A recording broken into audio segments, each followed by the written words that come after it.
What's the name of that geezer that you said that Santi put onto you? Is it Alan Hall? Somebody Hall. Yeah. He just started commenting on my videos. I think he's fucking stalking He's a good me lad.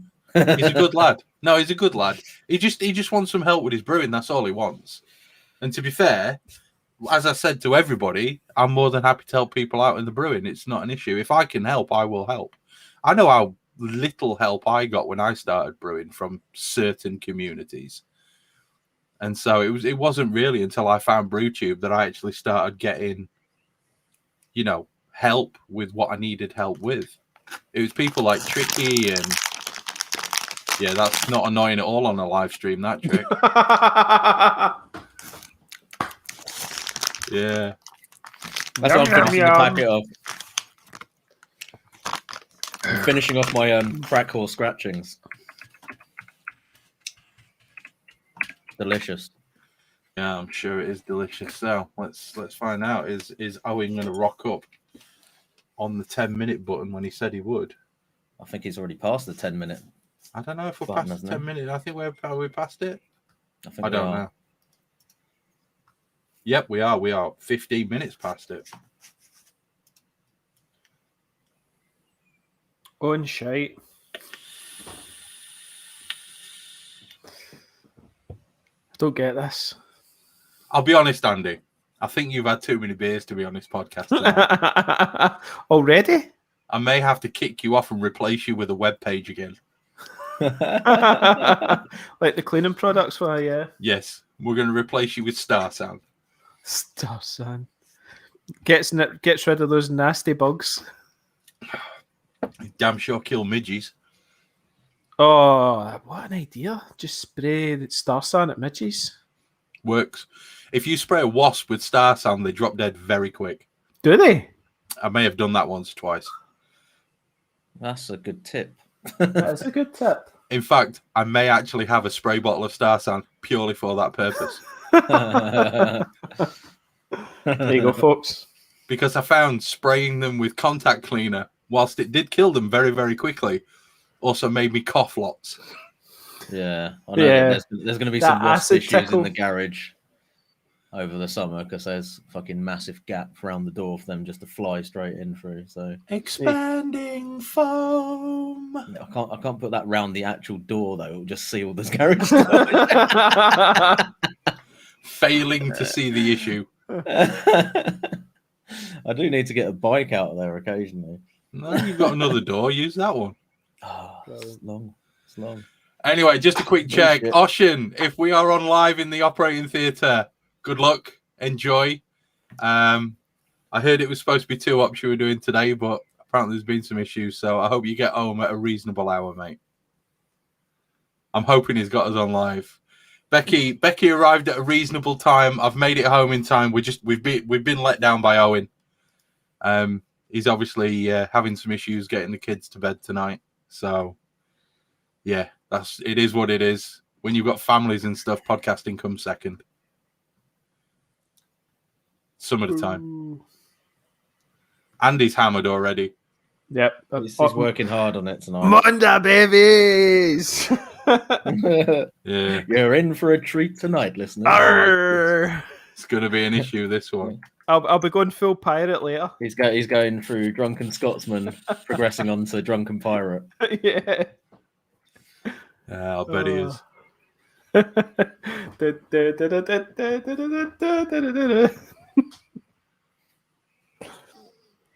Goodbye, Captain Jack. Nah, man.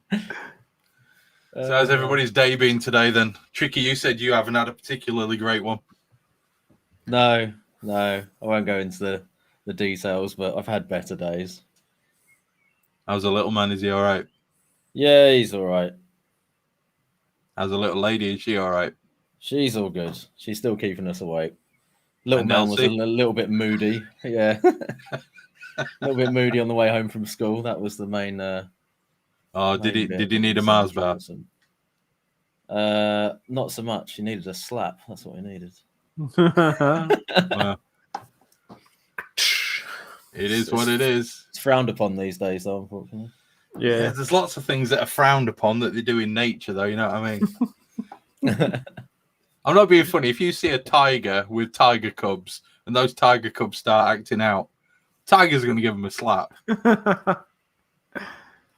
And of all the animals on Earth that I would not... Have you actually ever seen a tiger up close? I don't mean like stood right next to, because that'd be dangerous, but have you ever actually seen a tiger like in the flesh? I'm pretty sure I have at a zoo sometime. Yeah. How freaking big are tigers? Massive. You know, you put a tiger versus a... Oh, what on earth has happened there? Owen, you've broken. It's got his camera. It's just fucking camera won't work. We are live, Owen, by the way, just letting you know. Well, fuck. That's it. Get out your system. No, I'm having a good time. I don't know why this fucking thing won't work. No. Being a right prick. I didn't bother hooking up my camera. Just went webcam, stuff it. Yeah, see, standards are slipping already, isn't it? You can only maintain that fancy lighting and equipment for so long, boys. That's it. Sack it. Mine's perfect. Yep. Hey ho. Right, just let me turn my phone off vibrate, otherwise that's going to piss me off within the next 30 seconds. Once Stewie gets on a rant in the Brewers Anonymous group, it's just a nightmare.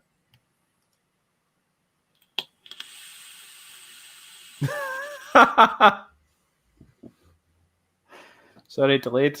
Penny drop. Right, what is going on with Owens? Owen's been replaced by a throwing star. I think he's trying to hook OBS up so we can actually sort it out. Mm-hmm. Hey ho.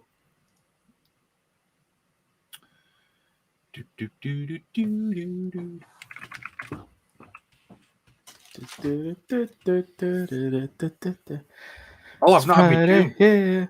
I've not had my tune, have I? What? I need my tune. It's Friday. It's Friday, lads. Friday's for drinking and getting pished. After you've done the podcast, babies. Honestly, I don't know much about Kveik, so to be honest, I'm just going to sit here and get pished and just heckle you. So yeah, that was kind of my plan too. Right, take a break. Want the babies? Want the baby? Right, I'm gonna have to change this, otherwise this is gonna end up getting very, very. Right, hang on. Okay, I really hope it's all right. I'll just entertain our listeners with a rustling crisp packet. I know that's just shit chat all about. I'm just getting my tune on, boys. Getting my tune on. Bomb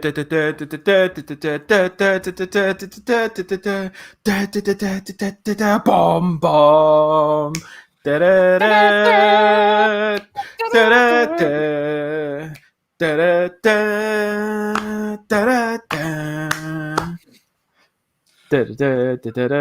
no, Ramstein. No. I'm back in full HD. Oh hell yeah! Back again. Okay. Always back. Always. He's got some merch as well. Look at that. Blue trouser brewer. Look at him playing with his nipples. Stroking his titties for you, boys. Oh, has he got a nipple? Right. I warn you, I have not had any dinner. I have not stopped since about 7:30 this morning. Have you had a bevy yet? I've had one bloody strip. I might just neck this pint. Oh, is this your... I know what that is. I do have some scampies. Oh, mate. You're all set then, mate. This is not a good start to a podcast. He's gonna... Yes! Just hang them up. The Wallace scampies. Chris complaining about a little bit of noise from my pork scratchings, and he's going to get a whole rack of scampi fries now off of Owen. Yep. He's going to hear me munching on scampi fries in the background. Good luck editing this one. There's unhappy and then there's me. Sorry. Hang on a sec. I've got a control room for that. Yeah. Oh, he can say what he wants. Can't hear him now. Fixed it.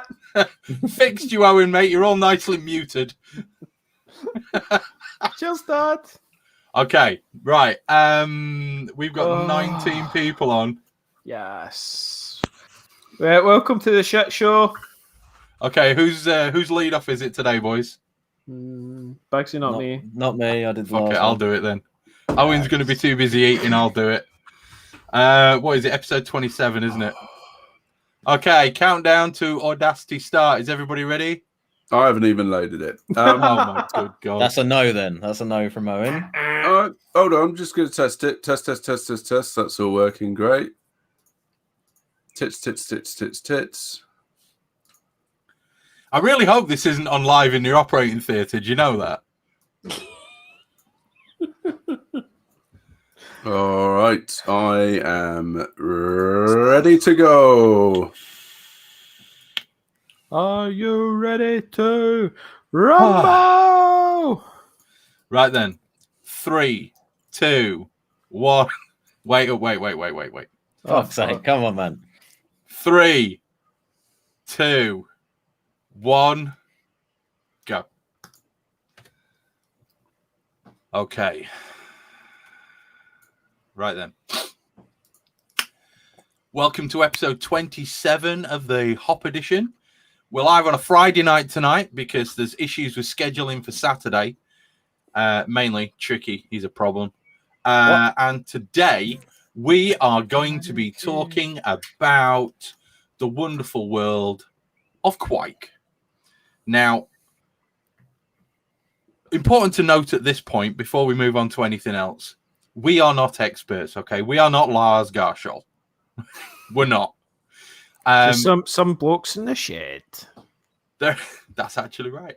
There is far too much information to be put out in a single podcast. So what we're going to do is we're going to cover our experiences of Kveik and what we understand of Kveik and what we've managed to do with Kveik.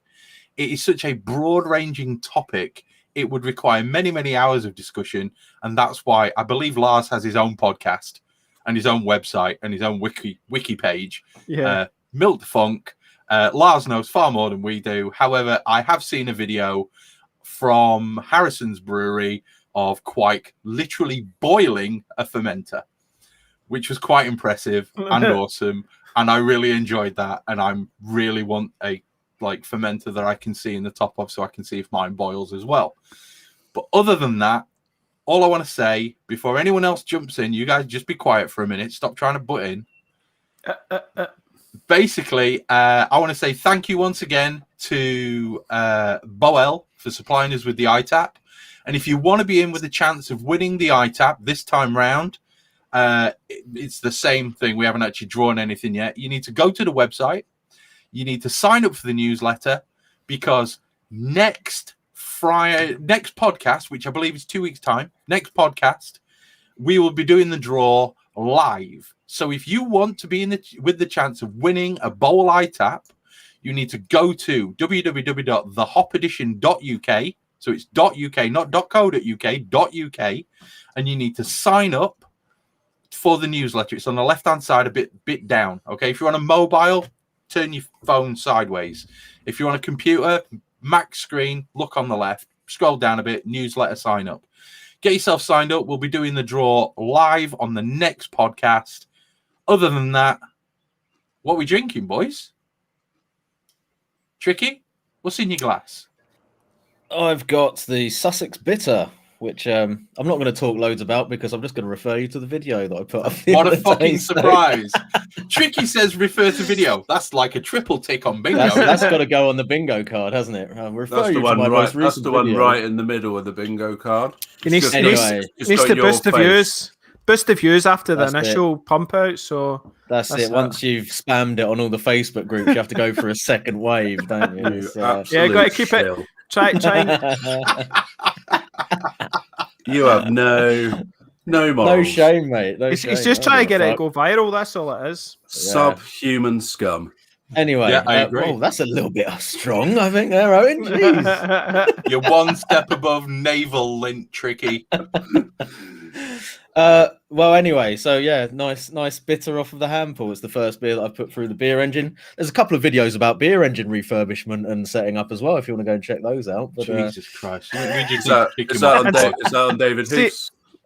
If you like the ITAP as well, you know, if you want to. Yeah. If you're not sure what the ITAP is, we're giving away. There's a little video about that as well. So it's about Andy, an hour's worth of viewing you've got Tricky, shut up, Andy. What are you doing? What are you drinking? What am I doing? I'm on the berries. I'm on the fucking berries, lad. I'm on the berries. What are you drinking, mate? Right, it smells of raisins. Really, really strong raisin, Chris. This is 20 questions, mate. This is drink the goddamn beer and tell us what it's called. It's nice, mate. It's nice. Alt beer. It's alt beer, isn't it? Is it alt beer? Good lad. Yeah, it's your alt beer, mate.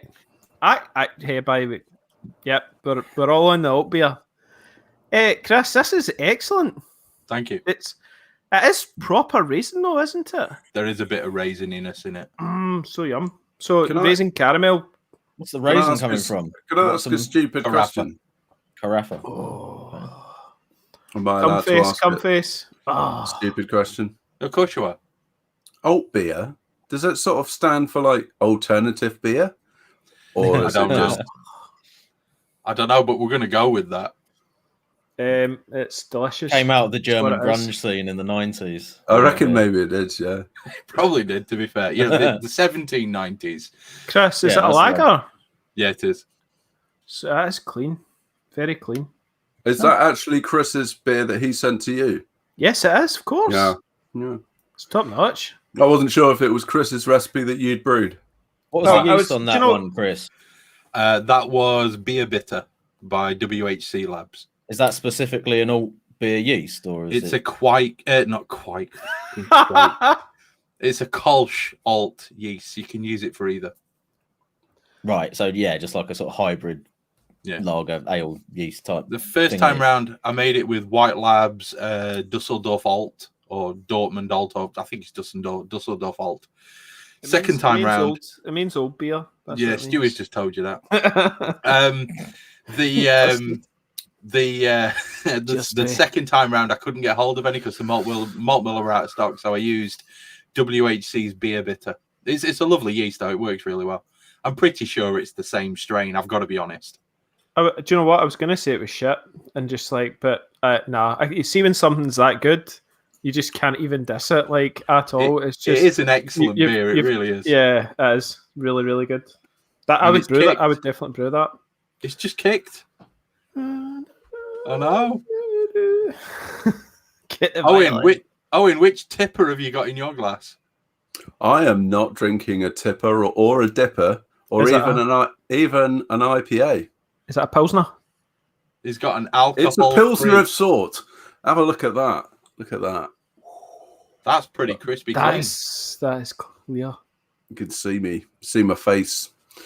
This is my New Zealand Pilsner. Yes.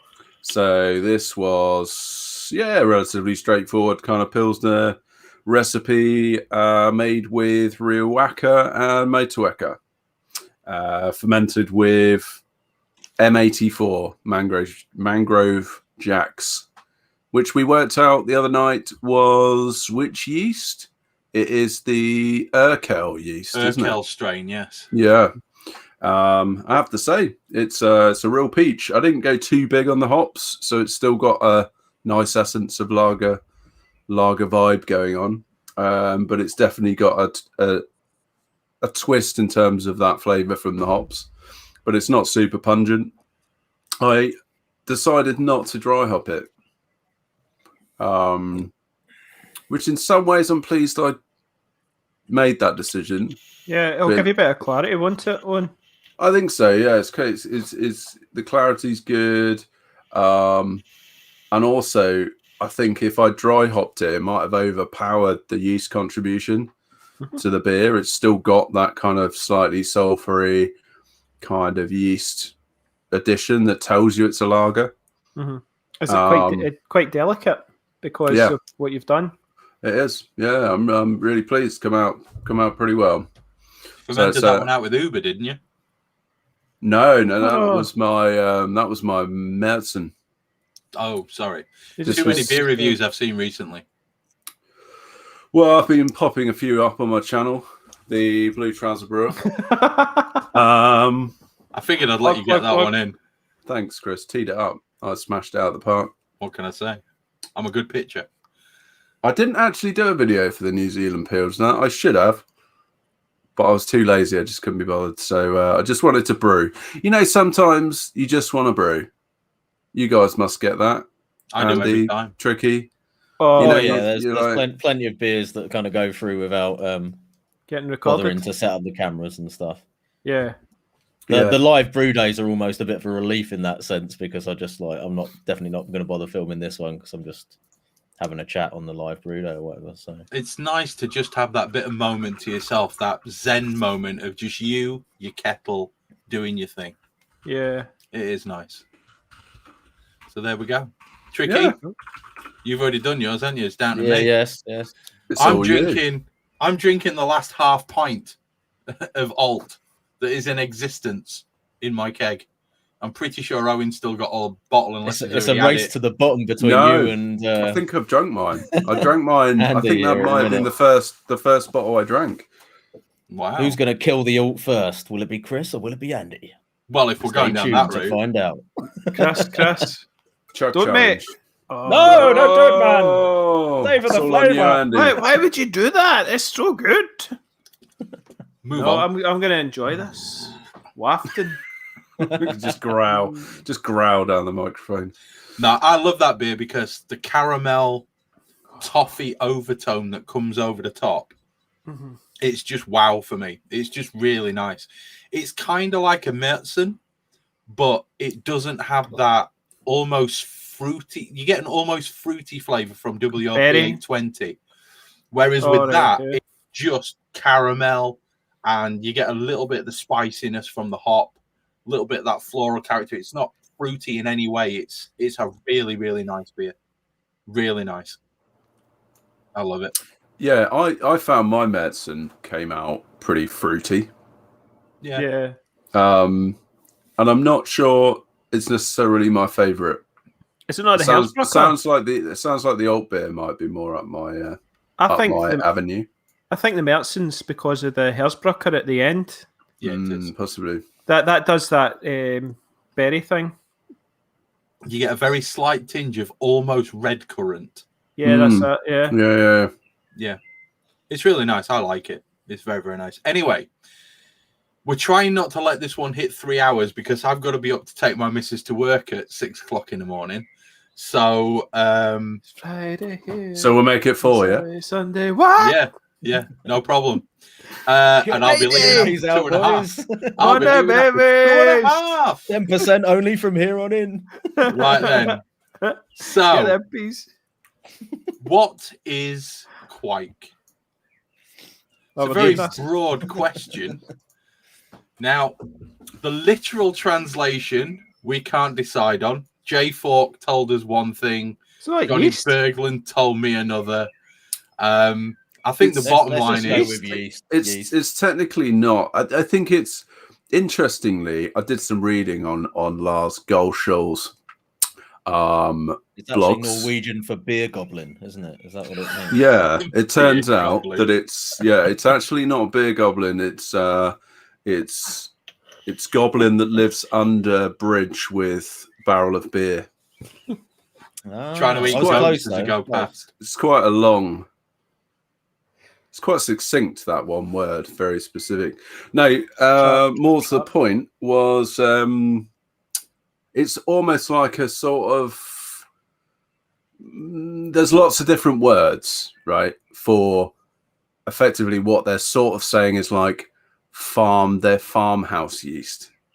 And they're all over Norway. They actually have different words for it. And there's some parts of Norway where they call it gong.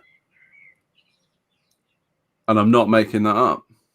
Okay. And there are some parts that call it Kveik, and there's lots of different names of it, but in reality, they're actually all effectively Norwegian farmhouse yeasts.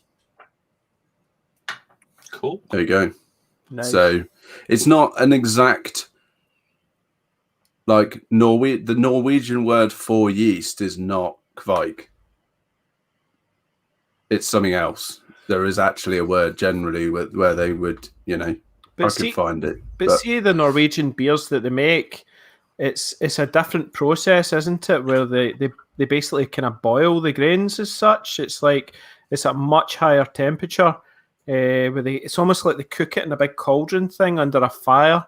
To actually, are you trying to suggest that Norwegian brewers are witches?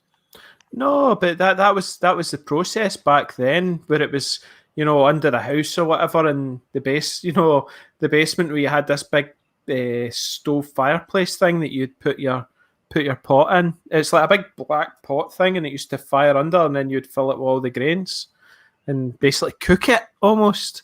No, instead of mashing it at a lower temperature to release the sugars, it was like a really long process, I believe. I mean, correct me if I'm wrong, but I think that's what I seen. I've actually seen the same videos that I think you've seen, and yeah, it's just a gigantic thing. They set a fire underneath and then do their thing in. They're not going to be lifting up a massive, great big grain bag with a winch or anything like that. No. So yeah, it's an interesting process, and there are some fantastic videos on YouTube talking about the process of Norwegian farmhouse brewing. And I think the thing to kind of understand at this point is Kveiks are individual to pretty much breweries. Yeah. So you're not going to get a Kveik from one particular brewery where another brewery is using the same Kveik. The way in which they store them on those little, whatever they're called. The rings. Yeah, the yeast rings. Yeah.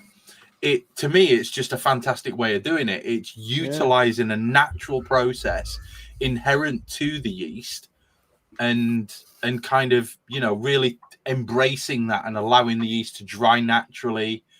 And if the yeast weren't able to do that, then, you're going to end up with all kinds of issues, but they never seem to have problems with it. It always seems to be, this wonderful, almost perpetual process that they're doing year upon year or brew upon brew. They just continually repitch, right? Yeah.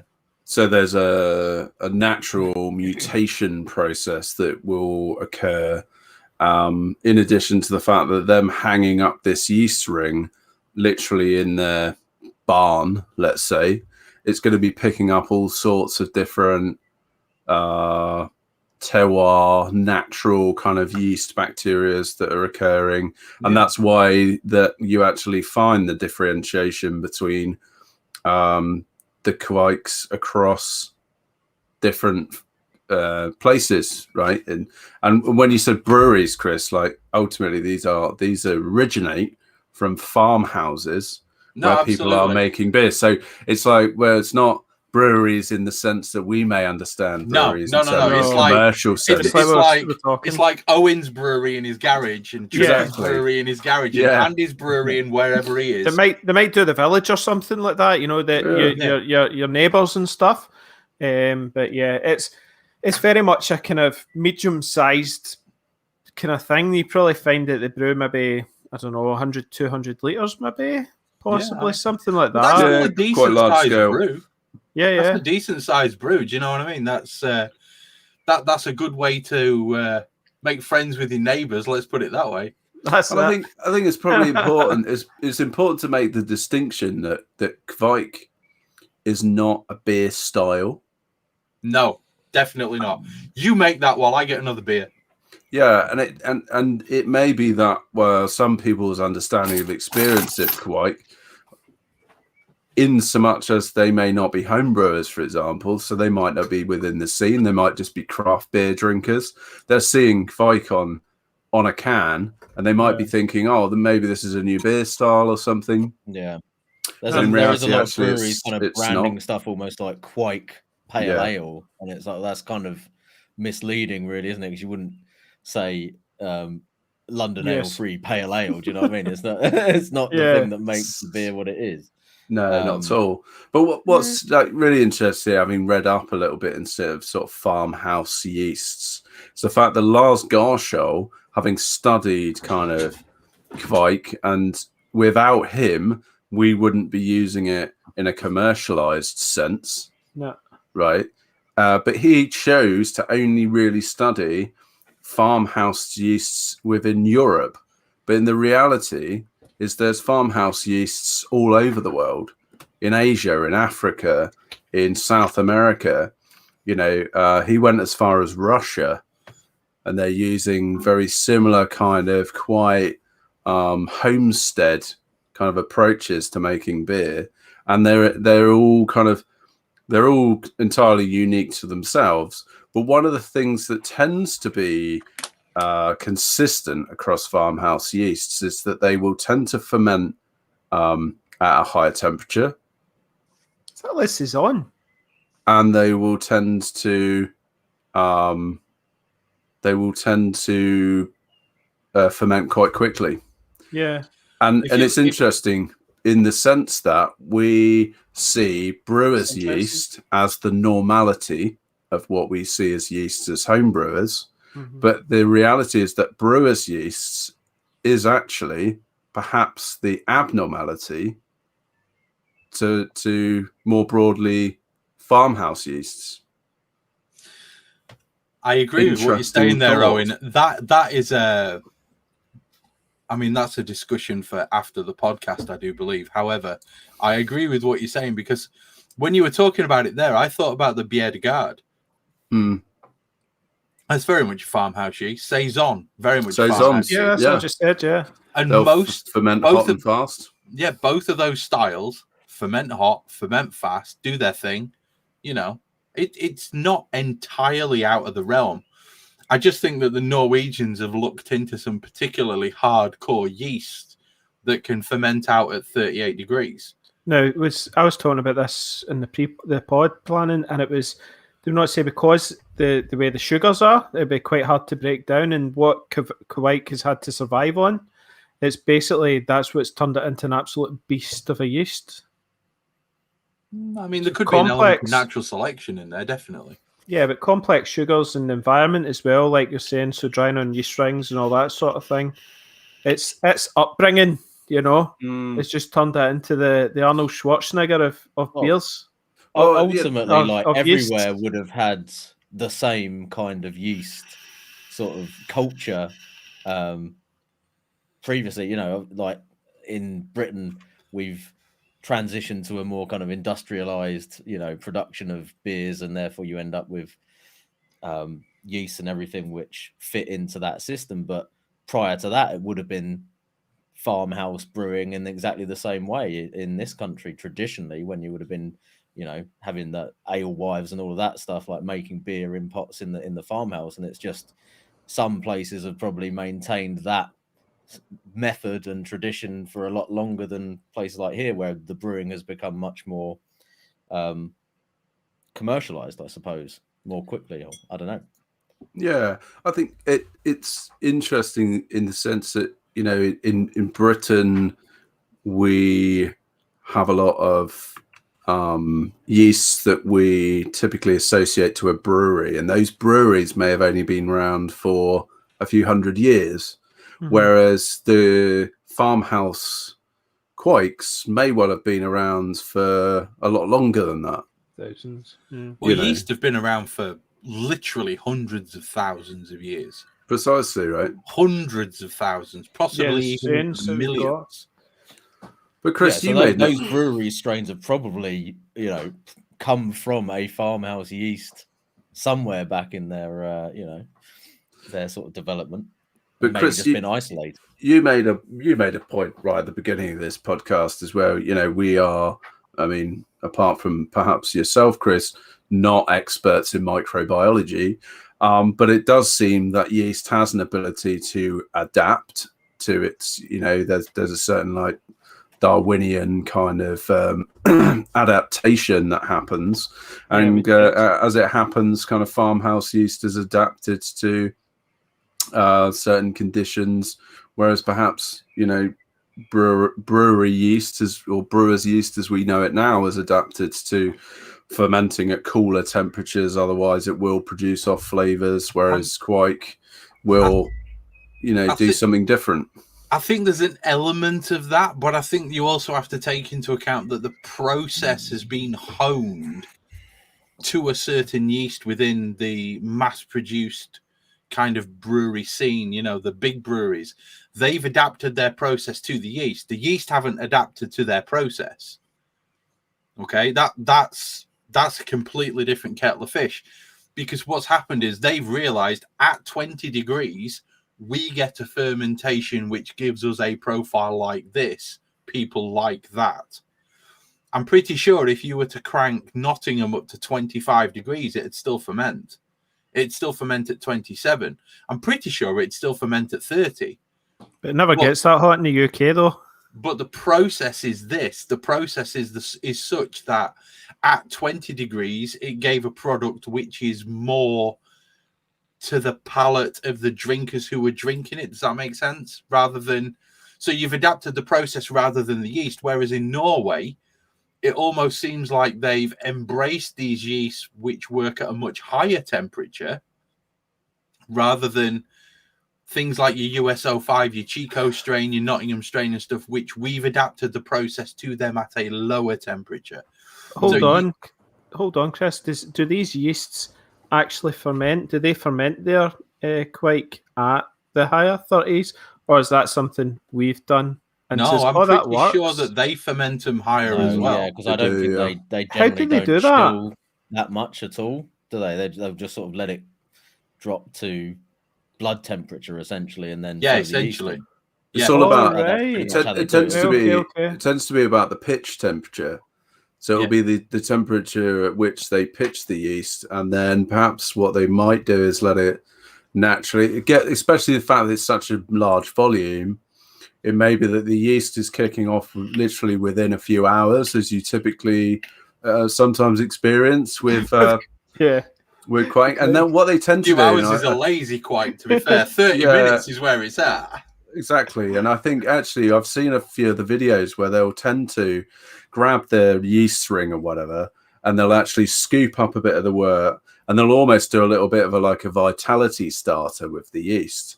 So they will have gotten the yeasts kind of going during the brewing process. Then they pitch it, which might be somewhere in the region of like the 30 degrees.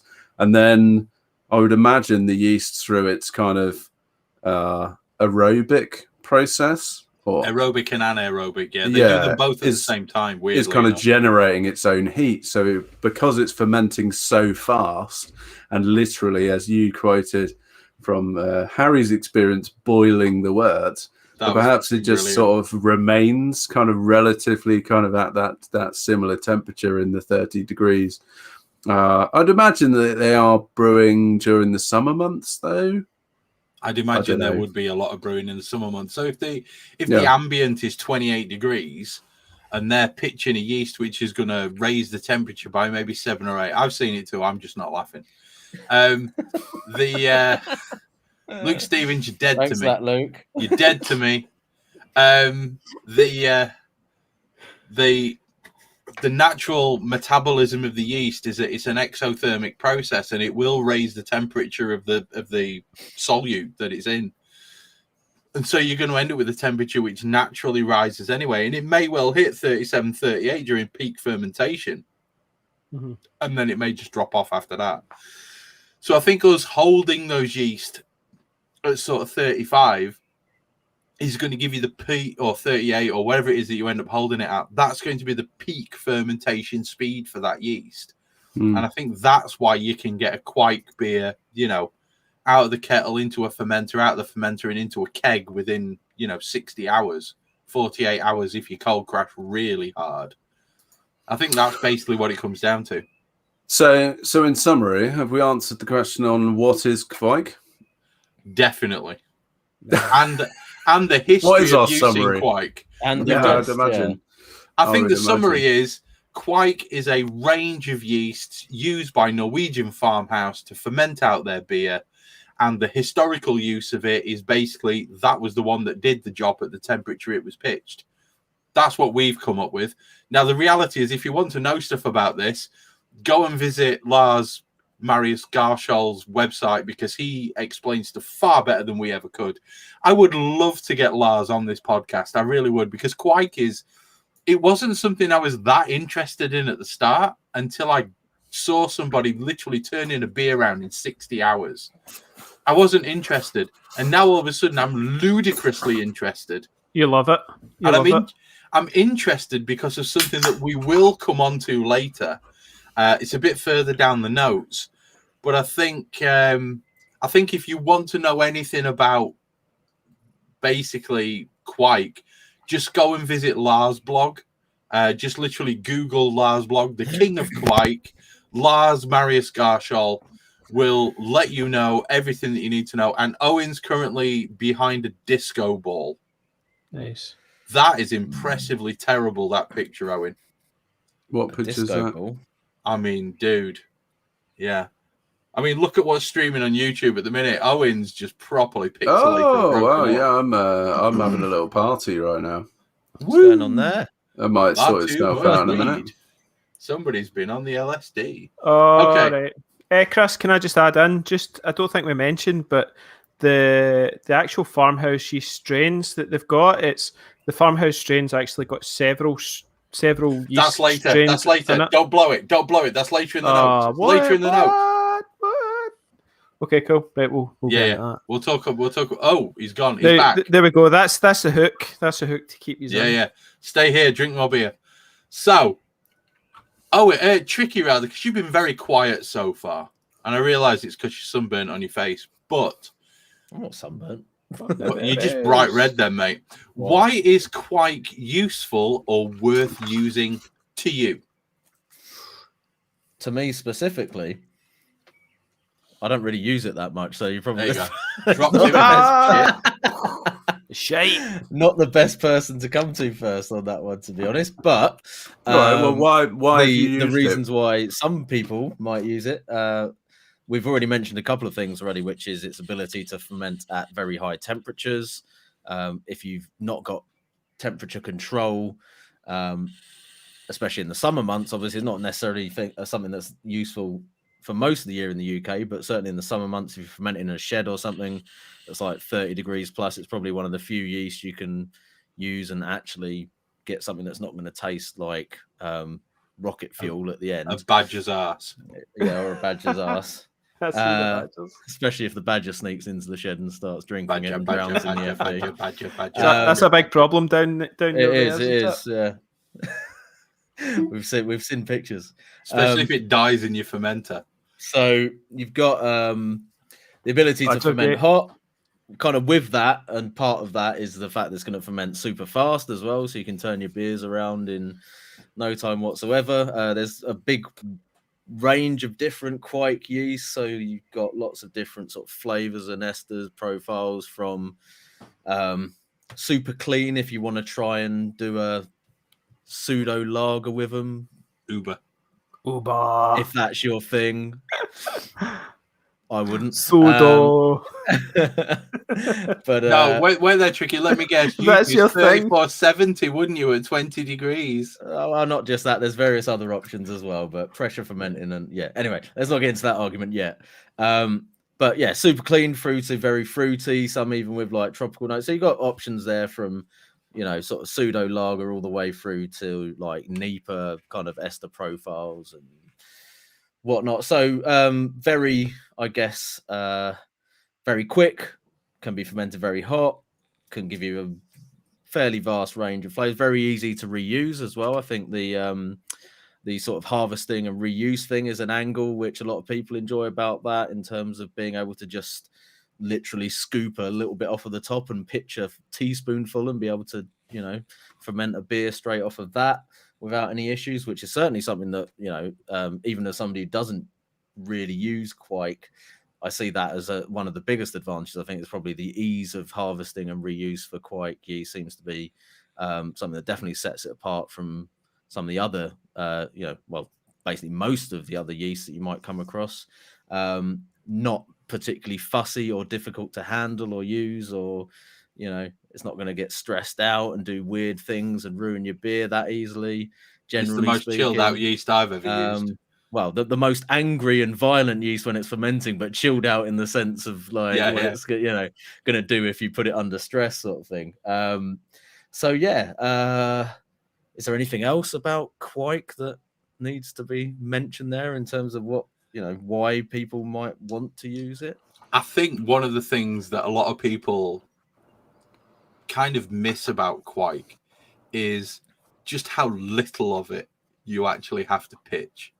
I mean, not a jar. Just not a jar. Definitely not a jar.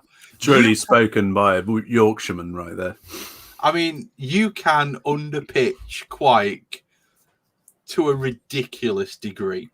I mean, I've had jars of slurry, and without even using like a measuring teaspoon, I've literally just taken a teaspoon of the slurry from underneath the liquid and pitched it into a 23-litre batch from a jar of slurry that was 3 months old.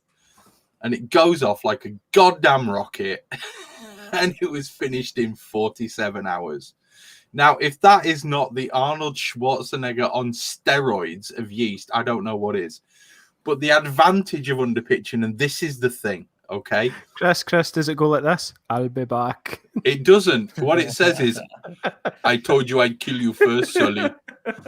I'd kill you last. I lied. What it does is this specific to all of the Voss yeast, all of the Kveik yeast, but specifically Voss. It's the one that I have a lot of experience in using, and I use it in a lot of my IPLs.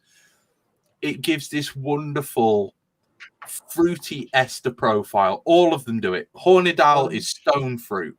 Voss is tangerine out of the yin yang. Framgarden gave me this wonderful, almost cherry flavor. It was amazing. Abergarden gives you stone fruit and almost plums. Fantastic, wonderful flavors from when you underpitch. And that, to me, is precisely why it's useful. I honestly believe, based on my rudimentary mathematics, I'll be honest, I haven't put a lot of effort into the maths, but my rudimentary maths, I reckon you could pitch a single 200 billion cell packet of Voss into a 500-litre fermenter full of wort, and it would ferment it out in 60 hours without even trying. I reckon it'd be bored. I do. I reckon it'd be like there'd be Kindles popping up where it's just reading a book. I think it would be bored doing that. It is stupid. It is stupid.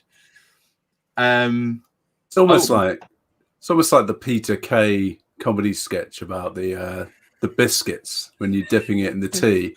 Yeah. It's like the hobnob. Dip me again. The SAS of. It's the SAS of biscuits. Yeah, it's the SAS of the yeast world. It's like it will ferment your 16% imperial stout and then go, yeah. What's up? What else? What else, then? Bitch? Come on, then. Oh, you've put a dry hop in. I've eaten that as well. Well, that does actually remind me of one thing that I think that can be mentioned in terms of a reason why people might want to use Kveik yeast is the conditioning time seems to be not just the fermenting time, but the conditioning time seems to be quite enhanced with that yeast from what, and specifically because you mentioned like imperial stouts and things like that. There's a guy at the local home brew club that we've got in Bedford who does a lot of impy stouts, and he started using Kveik basically to ferment them out, and the beers were tasting like a sort of 6 month plus aged impy stout within weeks. Yeah. And it was just like, how the fuck is this beer like this smooth and drinkable? And we're talking like 10%, 11%, even 12% like impies here, so not even down the lower end of the ABV scale for that style, which, as if you've brewed one of those and made it with a standard ale yeast, you'll generally know that it's gonna take some time to settle down. But these beers were like tasted like they'd been left to rest for a long time, and they were being drunk pretty much once they'd carbonated out of the fermenter. And there you go, top fucking awesome. So yeah, I mean, I don't profess to understand the science, but the characteristics, as I think we've talked a bit about, is the fact that you can stress the yeast almost to like beyond limits and it not produce off flavors, so it won't produce like acetone, acetaldehyde, diacetyl, all of these things, which are the things that are associated to beer being green, being that perhaps like having a poor fermentation or whatever, and that is the thing that perhaps you're trying to condition out of the beer. Exactly. And so I mean, I don't know whether anyone has any views on why Kveik doesn't produce all of those off flavors, despite the fact that you stress it. In fact, the more you stress it, the better it performs. Yes. With Voss, if you leave it under like literally half a psi, right? So basically a standard airlock, and you pitch a teeny tiny amount, that yeast is under so much stress that SO4 would taste like fucking pineapple juice if you did that. You know, a standard Saison yeast would give you more. It would give you more phenols than it would alcohol under that level of stress. It'd be like chewing on that. It would. You'd be drinking petrol. It'd be petrol. And with Voss, it's like, cool, I can do my thing. Let's go. Yeah.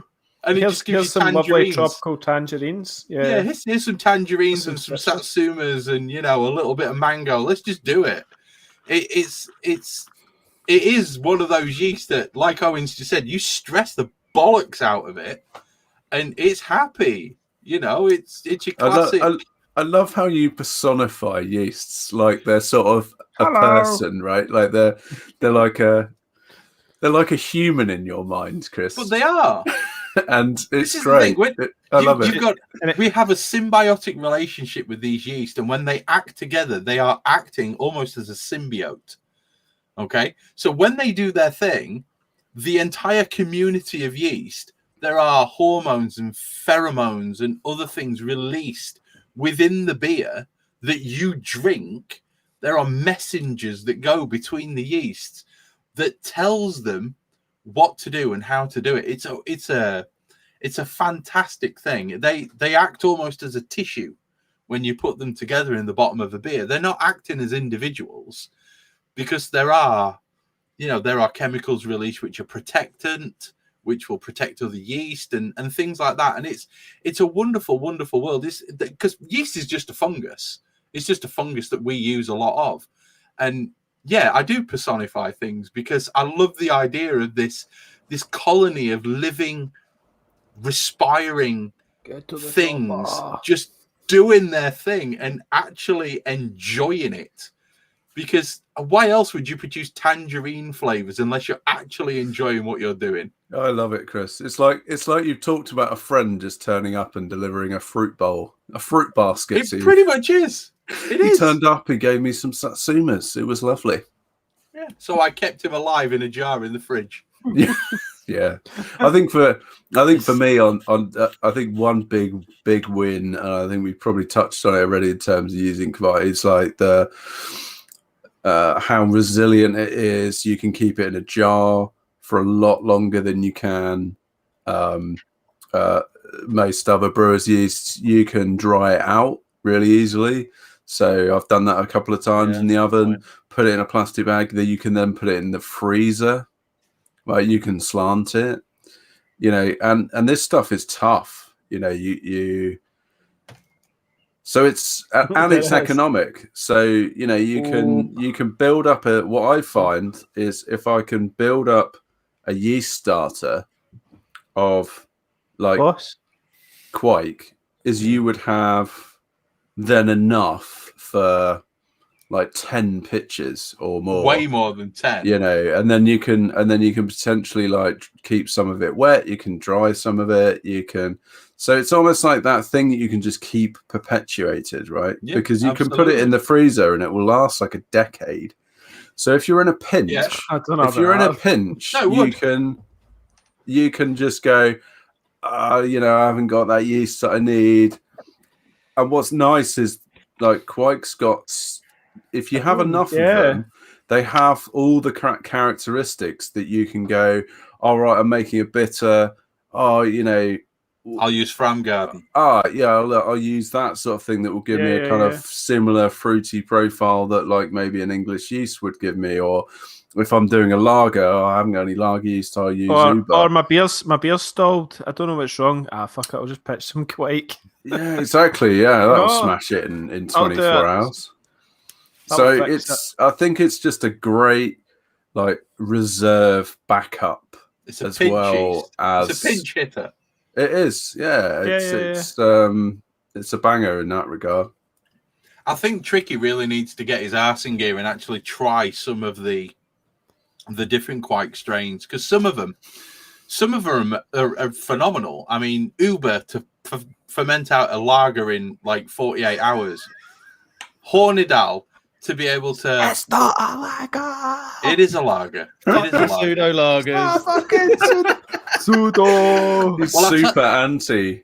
I'll tell you what, Tricky. We found Tricky's Achilles heel. Like we Andy's with me on this. I'm just reel him in. Yeah. Like we stand together. Team Tricky.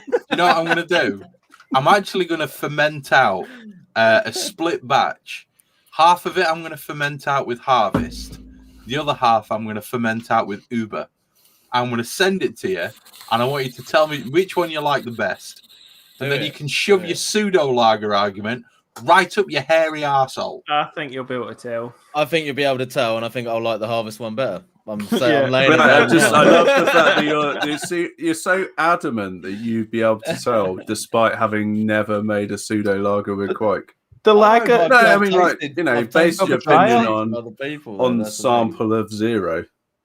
It's not a sample of 0. I've tried other people's pseudo. Yeah, I've not made my own. Yeah. You know. Good I don't know. times. I hate these haters. Haters gonna hate. That's all I'm saying. Right, So I'm not saying the beer's bad. I just don't think it tastes like a lager. That's all I'm saying. It's like I don't think you can actually tell the difference. How about we pick this up on another podcast? I believe that's what we need to do. I think maybe we should get it in the list. Get it in the list. Pseudo lagers, didn't we? Well, given it's Kveik, we could probably do it next weekend. To be fair, it's a point of contention. Well, you know, it's Kveik. It's Kveik. We could do this episode next weekend if we wanted to. You know, that's all I'm saying. But now let's move on. Whereabouts are we having the commercial break tonight? Where do you want to have it? Well, my glass is empty, so now's good. Do you want to have the commercial now? No. Andy, no! Don't do it! Don't! The oat beer is dead. The old beer's gone. Well, let's do it right. Owen, you're very quiet. You've muted yourself. Let's do it before we get into the varieties and specific characteristics of Mana babies. Okay. We're going to talk a bit about. We're going to talk a bit about temperature ranges. Yeah. Go on then, Owen. Off you go, mate. Oh, hold on. Let's do the commercial. I need a beer. No. Shut your Scottish pie hole. Shut your pie, Scottish. He'd only eat a pie if it was deep fried. Yeah. Ooh, that sounds good. Scottish deep fried pie hole. Deep fried mince and tatty pie. So we've talked a bit about temperature ranges, but Kveik is, as we've said, very resilient, and it's typically happier at higher ranges, as in the 30 degrees and above. Typically somewhere between 30 and say 36 degrees. Like, you know, jump in if you agree or disagree. But 39, it will, I'd say. Yeah, maybe even top end 39. But and actually, there was a guy at my homebrew club, James, who said that he'd attempted in the 40s. Yeah, I do have friends outside of you three guys. I don't. Not very many, but he'd tried fermenting in the 40s. Yeah, I know. Get the tiny violin out. Did it not work? And it worked. Yeah, it was happy as Harry. You know, so it'd be interesting to see what are the absolute upper ranges of like at what point does Kveik start to die? Is it sort of 1000 degrees centigrade, or after it's finished fermenting molten lava. If there's ever like nuclear when it's fallout, on fire, it might not ferment anymore. It's just going to be Kveik and cockroaches. That's all we're going to have left. Kveik, cockroaches, and tardigrades. Yeah, that's all we're going to have. So, but equally, I think I've had some experience of fermenting Kveik at lower ranges as well, and it will do it. Just understandably a little bit slower. Only a minor slowness. So somebody mentioned this earlier in the chat. I think about temperature affecting the ester production on Kveik. So what's your thoughts on that? I've never noticed the difference. Not at all, because not even remotely. So I think pitch rate. Do you think it's more about? Yeah, I was just literally about to say, is it more about like stressing it through pitch rate rather than temperature? Because it's not stressed by the temperature. Because obviously it would. I don't know. I've fermented Voss at 20 and I've fermented Voss at 35, literally with the same exact grain bill, hop bill, the same beer basically, just brewed at different times, and there was virtually zero difference. The only difference that I found was essentially the one that had been pitched at a lower temperature, fermented slower, and weirdly didn't give as much of a krausen. That was all I found. I didn't find any difference flavor-wise. I mean, the pitch rate was the same. It was 1 teaspoon out of a jar. Yeah, Luke Stevens has just made a point that I was just about to make, weirdly enough. Voss clears up quicker at a lower temperature. That's interesting. So if you ferment it out at sort of 23, 24 as opposed to 38, when it comes to clearing time, it's probably 3 or 4 days faster. As in just settling out at the end? Yeah, just settling out at the end. But that's probably just dissolved gas more than anything else. That's my experience. I don't know about you guys. Yeah, I mean, I've not had a massive amount of experience with that, but did you find that attenuation was different, Chris, with the Voss at different temperatures? No, it ferments. I mean, Voss ferments out until it's dry. I mean, I had 1.006 on a couple of the lagers that I did. I wonder what it might be like if you were to pitch it and try and ferment it at almost like lager temperatures, like 12 degrees. It don't work. Would it not? It goes to bed at 17. Does it? Yeah, it fucks off. It goes to sleep. What sort of mash temp are you using with it to get it down to 1.006? Is that 66? So like standard range, yeah. If you ferment it at 65 or even 64, I mean, it's going to go down to 1003. It will eat through anything. Does it react much to like increased mash temperature, or does it just eat all the sugars regardless? It just eats fucking everything. Sorry, what strain is this that we're talking about? Voss. It's the one I've got the most experience of, is Voss. Right, okay. A slightly higher mash temperature. You can maybe alter your final gravity by maybe a point. But the reality is it's going to chew down to whatever it wants to chew down to anyway. This is the thing, right? And I've been thinking about this for the last 15 minutes. I don't know if that particular strain of yeast actually produces a different enzyme set to what a normal yeast would produce. So like normal yeast produce the alpha and the beta amylase. Now, I don't know. Sorry, the alpha amylase, not the beta amylase. I don't know if Kveik is producing some beta amylase to be able to chunk down those longer sugars. I don't know. It might not. I doubt it, to be fair. It's a very simple organism, but you never know. It may well do. I suppose that's something to ask Lars Marius Garshol about. Maybe he'd know more than me, because I mean, I'm just spitballing here. I'm taking what I know about. Maybe I'll know more than you. Yeah, maybe. Definitely. It's like, I don't really know whether or not it does or it doesn't, but that would seem to me to be a very, very good way of getting as dry as it does. So does it? Yeah, I guess does Kveik ferment complex sugars? Because obviously things like Brett tends to over time. That's a bacteria. That's a whole different beast. Yeah, but you wonder if some of, particularly the farmhouse yeasts, might contain Don't kill it. some. Don't kill it. That's another point. Don't kill it. Yeah.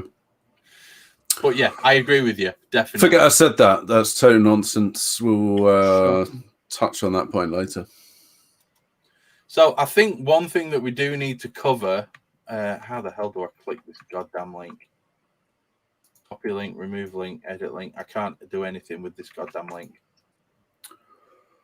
Copy, paste.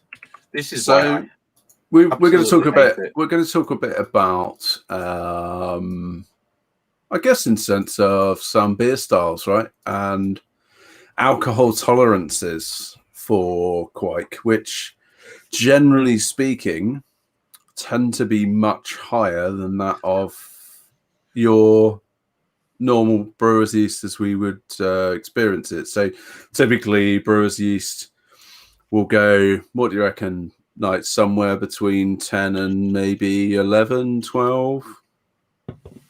If you've got 12% brewer's yeast, you've got a good yeast. Yeah. Yeah. And it's going to have to be super, super, super healthy, and you're pitching an outrageous amount. Yeah, you're looking at like a massive pitch, probably needing to oxygenate the wort with actual pure oxygen. And so it's something like Nottingham or something like that would do the job, would it? Nottingham would get you to about 10-11%, I think, is the top end of Nottingham. But again, like if you do everything Tricky just said, like oxygenate it and do all of that sort of stuff to not end up with crazy off flavors. And then you've got Abergarden and Framgarden, which from a minimalist pitch under, standard conditions for Kveik, 38, 39 degrees, will quite happily produce you a beer of 16%. It's a bottle of Archers. That's what it's going to produce you. It's going to produce you Southern fucking comfort. Buckfast. Okay? It's going to be Buckfast. Okay. Could you imagine? It's one of them things. Andy's ears perked up. Yeah, I was like, hold on a second. That caffeinated, lovely juice. I could Is anyone make using Kveik to ferment mead? Because that would be that would be. No, but I'm going to.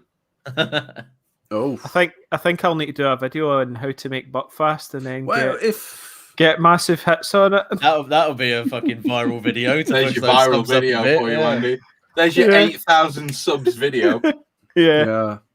You got half of Scotland subscribing to you. What do you mean half?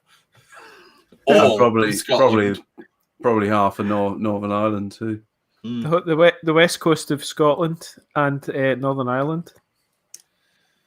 I think it's. I don't think I've ever drunk it. He's talking about. You're missing out. Especially with your Kveik yeast that are pushing out your orangey tangerine flavors. Do a mellow or something like that with some. Do you know what I mean? Like it's complementary yeast to some of the flavors that people like to put into meads and things. So literally at this moment in time, what I'm doing is I'm actually looking at this particular. I'll pitch it up. I'm looking at this particular table, which is off of Lars's website, and it basically talks about all the different max ABVs and stuff, and it also gives us a rather nice piece of information for what we're going to talk about next. But I'm thinking, based on my knowledge of the yeast, because I've used them, Framgarden would appear to be a bloody good one to use when it comes to making a mead. Framgarden tends to give you stone fruit, in my experience. But again, disclaimer, I vape more than anyone else on earth. So it gives me stone fruit, and I'm seriously thinking about making a mead with some cherries and using Framgarden to ferment it out to about 16%. I reckon that would be a good one. Chris, is it bad that I've never ever had a mead before? Yes. Never tried it. It is. Now go off camera and spank yourself hard. I thought that was for like monks and stuff like that. That drank mead's fantastic, man. And Was it the English that dance round their poles? Nowadays, it's mostly for pisshead historical reenactors, I think. And Norway, Denmark, Sweden, basically every Viking country that there is. Yeah, that's who makes mead. But yeah, it is mostly my friend Carl and Simon and a bloke that I work with. Yes, it's quite popular on the archery scene for the longbow archers because they like to be authentic and drink and pissed out their heads whilst they're firing arrows at people. When they're shooting missiles across a range. Spoken like a true archer. Are you into LARPering, Tricky? No, LARPing. No, that's past me by, that one. LARP. Yeah, it's live action role plays, basically dressing up as women. Tricky, it sounds like you know all about it, to be honest, mate. What, LARPing? No. Yeah. Or drinking while shooting. Reenacting with the bows and arrows and all that. I just know I think you'd fit right. You look like you would fit right in. You think? Okay. We're actually at the point now where we really, really, really need to move on to the commercial break because, to be fair, Siri just said Chris would look good in a Friar Tuck outfit. I've got to agree. I look good in everything. I'd like to see that. Yes, Siri. Next pod, we're all going to come dressed up in the Robin Hood. Just in Robin Hood outfits. I don't Chris fucking is think friar. So. Yeah. Okay, so Kveik, just to round off this point, whilst you guys are getting hammered, Kveik does have an ability to ferment really high on the ABV. And to be fair, if you are going to go down the route of, homebrew UK style impy, you can do a lot worse than some of the Kveik yeast, specifically Hornidal, which apparently works really, really, really well with the darker beers because of the stone fruity type flavors. Does it work with treacle? Like a kilo of treacle? I don't know. You'd have to ask the guys off Homebrew UK. It's got to be in a pale ale though. If you're using the treacle, you've got to go pale ale. Yeah, you got to go pale ale. Yeah. You guys are just sad. Okay, so what we're going to do right now, I know this is only going to be a short podcast, but it's basically because I've got to drive the missus to work. We are going to move directly to the commercial break. Oof. The commercial break. And I ain't going first because you guys need to cover while I get my. Can I go first? Can I go first? Somebody's keen. I see badges. I see badges. Yes. So it is an export stout. Beer we've all been waiting for. Yeah, export stout, 7%. Air Brewing Co. Absolute legends. Must be listening to the podcast and thought we need to get a beer about badgers. Definitely podcast listeners. Yeah. So just on the can, it says it's got Mount Hood, Mandarina, Amarillo, Mosaic, and Challenger as the hops. Malts, Marisota, Crystal, chocolate notes. What else? Muscovado sugar is another thing. This is a homebrew UK beer. Oh. Every hop you can possibly think of, and Muscovado sugar. Exactly. It's and like dead badgers. It's all about the badgers. Fermented on the corpses of 10 dead badgers. I see them floating. It's got some funk in this one. I see badgers. But it's got a nice kind of roasty smokiness to the nose. And that kind of sweet sugary sort of thing going on. Like it's like that kind of dark sugar. Oh, sweet badger. Oh. But it's a nice badger. That roasted barley type dryness, but then it's got this it's still got this kind of coats your tongue and sweetness and roastiness and absolute. Yeah, it's good beer. You're liking the badger. It's a badger banger. I'm loving a bit of badger, you know what I mean? Well, we've started the joke. We may as well continue with it. Okay. Owen's loving the badger. That's Air Brewing Co., yeah? Yeah, Brewing. Incidentally, guys, I know that we've said this a few times on the podcast. If you are a fan of beer and you do like being able to pick up beers from one place, Air Brewing Co. Their website is actually really, really good for not just picking up their own beers. Yeah, they've got everything. Well, not everything, but they've got a lot of good really good beers. range. A really, really good range. That's where I get all mine. So, and because I am local, I get free delivery as well. And that's why we hate you. Not just because you ride a Triumph. We hate you. Yeah, I now ride a Triumph. That's right. Yeah, he's got to get rid of all his Honda hoodies and buy Triumph hoodies now. I've got about 10 of them. Hey, by the way, the Triumph ones are about 85 quid, so I don't think that'll be happening. What happened to that? And I quote, "Sweet wedding money." Sweet wedding money is it's gone, mate.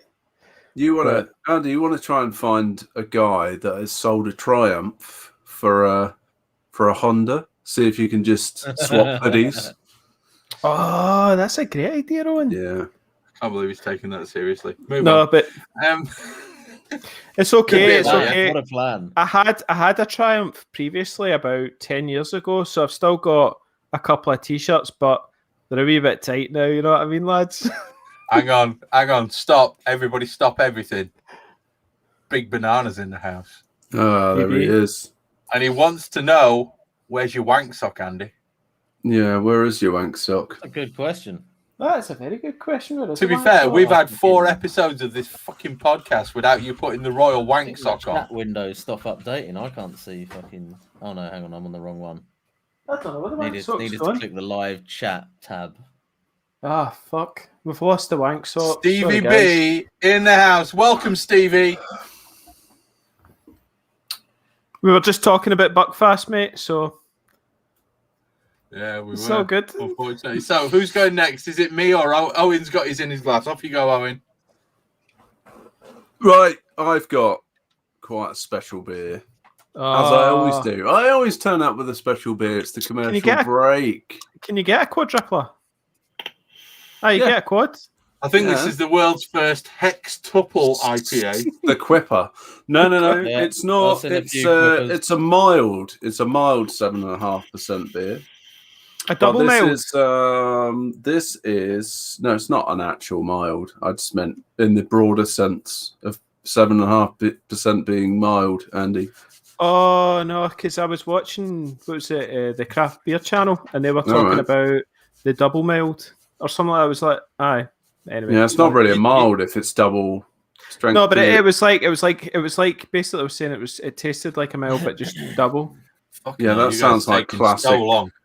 Classic craft beer wank, isn't it? Awesomeness, yeah. Yeah, that's the double mild. The because it's called the Boxcar Mild. That's that. Nice. Anyway, shut up now. I have got a beer from Quiet down. Chris, roll the music, please. Settle down, boys. Settle down. Hang on. I've got a beer from my monthly tasting box from Brew York, and this is called the Barrel Age Chockwork Orange. Do you like that? Oh. Great pun. Oh, yeah. And this is a Masala Barrel Aged Chocolate Orange Imperial Milk Stout. And I've had a couple of their State of Mind beers, and this is from their 15-month barrel aged series. So this, I think you can only get this in the subscription box. So this has been barrel aged in Masala barrels, which is an Italian fortified wine. For anyone, it's not Tikka Masala. No. And on the nose, I'll give you a little nose. It's like it's spicy. It's got a spicy kind of thing going on. Big orange. And on the taste is just pure Terry's chocolate orange, but just deeply, deeply complex. There's a lot going on there. Oh, take it deep. Take it deep. There is so much flavour going on in there. So much orange, huge chocolate. And just kind of, a spicy roundness to it. You know, it just rolls over the tongue.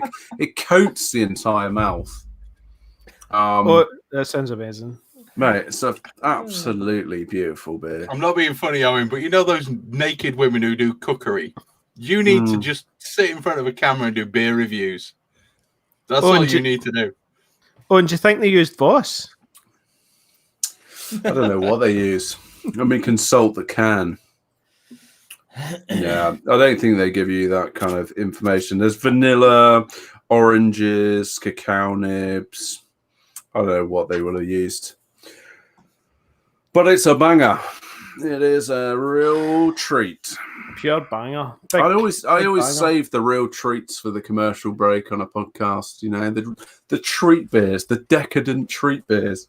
You do. You always come out with the absolute bangers, don't you?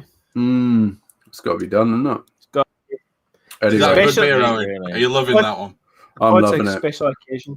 Yeah, I mean, I haven't actually drunk a big dark beer for a little while because obviously the weather's been improving. I've mostly been drinking kind of lighter beers. I've got the beer engine. Generally, I'm brewing kind of 5% or below in the main, but it's nice to crack open a big dark beer once in a while, you know. Okay, now if you guys want any of my beer to be left, Tricky needs to hurry the fuck up. It's all right. I'll go quickly for you, Chris. I'm not cutting you off early, Owen, but you know. I'm done. I have got a Polly's Brew Company West Coast Pale called Back to Earth. It's 5.6%. It's got Cascade, Centennial, and Chinook. The brew bottle shop that I got this from did a little blurb about it and basically said that they stripped it back to pretty much, if not a single malt, just a single malt and maybe carapils or very something. Very light carapils or something like that, or maybe a bit of wheat, which you can kind of see on the color because it's very pale. Must be wheat. Always looks like a hefe. Usually, it must be wheat. Yeah, Polly's usually do a very sort of hazy, thick kind of Nipah style beers. I think they've just gone back to a more kind of old school kind of West Coast approach for this one, especially with that hop bill, because you can't really get much more old school West Coast than Cascade, Centennial and Chinook, January. So I'm not sure if it's looking all that West Coast, to be honest. Yeah, murky, but that may be the East. I mean, you would probably expect a little bit more clarity for a traditional West Coast. To be fair, it's looking like it's from somewhere near Kansas. As far as the aroma goes, it is zesty kind of citrus, grapefruit rind, a little bit of grassiness on there. Not much from the malts. It's a near coast. There's no coast to be seen. Landlocked. It's like a gold rimmed glass you've got there, isn't it? Tricky. Yeah, because it's a Track Brewing gold top glass. You fucking changed, Tricky, man. You've changed. Nice. Look at you. Did you get that for free? Well, no. It was where did you steal it from? He's saying. Yeah, no. He's asking you where did you steal it? Track, didn't they? No, they wouldn't give me anything for free. Anyway, back to the beer. The flavour-wise, it's quite grassy actually. There's quite a bit of green, kind of grassy. I think I'm a little bit like hypersensitive to sort of grassy notes off of hops. So when you get a little bit of that hop bite from a beer, I kind of get that and struggle to sort of pick out the other flavors in it, to be honest. And how fresh is it? When was it canned? Tricky. That's got to be fresh. When did you buy it?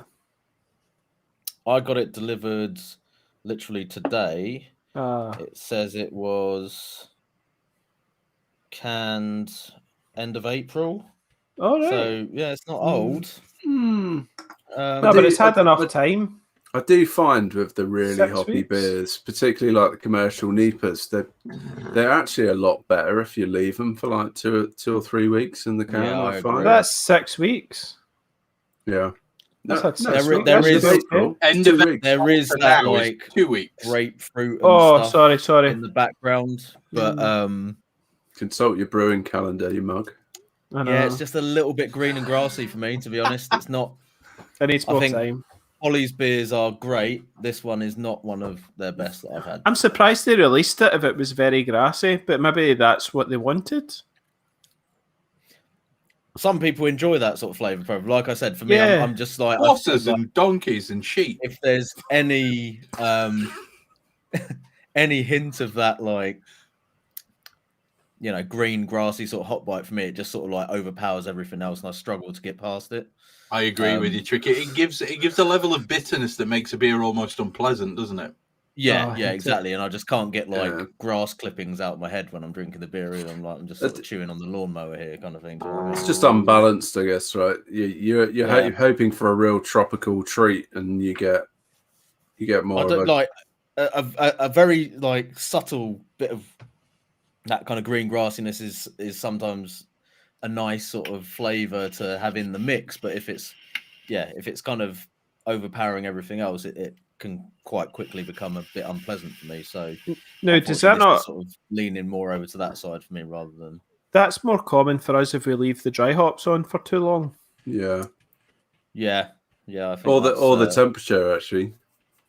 I Yeah. find. You dry hop too warm, and Yeah. you can pick up those vegetal grassy flavors. exactly. It's definitely that sort of vegetal hop bite kind of flavor that I would Then expect maybe- to see if I'd left the hops in for too long, or it was like I'd forgotten to drop the temperature before the dry hop, or Maybe if the hops though. just aren't in that great a condition. I mean, I doubt that a brewery like this is using hops that aren't that great, but from a home brewing perspective, if your hops aren't that fresh, I would maybe expect to see more of the vegetal flavor rather than the nice, bright, sort of juicy, citrusy kind of flavors that I was hoping for when I read the list of hops there. So yeah, Is it a case though of a relatively new brewery having produced a lot of big hoppy NEPA style beers with quite different hops, suddenly switching over to using classic American hops like C hops, yeah, and then trying to take the same approach, and actually it requires a slightly different process. I think it not could be pick something up like the that. grassiness. If you go back to looking at the appearance of it, as the appearance of something that they've hopped in the same way as their other beers, you know, maybe they have stripped back the malt bill, but the clarity or lack of clarity on it could be an indication of them going for that fairly extreme sort of, you know, hopping rate on the Which amateur left their phone on? not me. Yes. Total schmuck. Busted. Anyway, Chris, what's sorry, Tricky, go on. Sorry, Mum. I'm on a podcast. Perhaps it is just like maybe not adapting the hop schedule to the style. I think, you know, perhaps a West Coast Pale Ale didn't need quite so much of a heavy dry hop or late additions. I'm not sure. I don't know. West Coast tended. Yeah, maybe I mean, that's not. more Yeah, bearing in mind that it's a 5.6% beer as opposed to a big IPA. I don't know. Something's not quite right with it anyway. It's still an IPA territory being a 5.6 though. Mm-hmm. It just sounds like it's sat on the hops for too long. To me, they may have not had a conditioning tank and moved it, and they've just left it, and not had time to can it. Oh well, if you just want just the one can, Tricky. So again, you just bought the one can of this one. Yes. That was just, phew, relief. Chris, what are you drinking? Well, finally, I am. I'm at a can which on the back says, "Let's all go to the pub with a nice cold pint and wait for this whole thing to just blow over." I am drinking a fantastic beer, which I've been sitting here enjoying while you guys have been chatting about the dross that you've been drinking. I am drinking Shaun of the Red by Arbor Ales, This is an American red ale, and boy, is it red. Oh, look how murky that is. Oh, yeah, it's actually brown.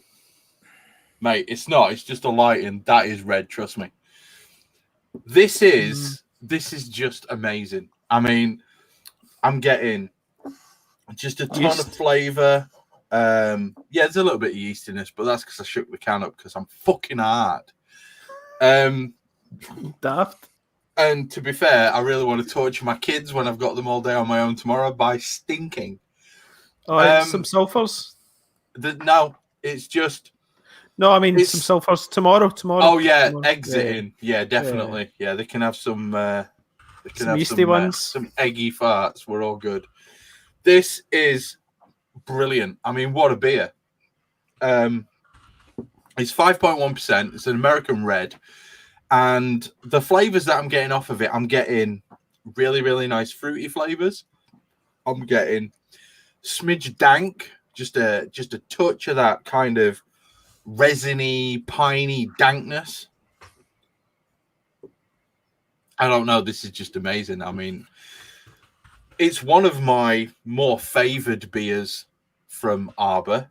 And I've only had a couple of cans of it in my lifetime.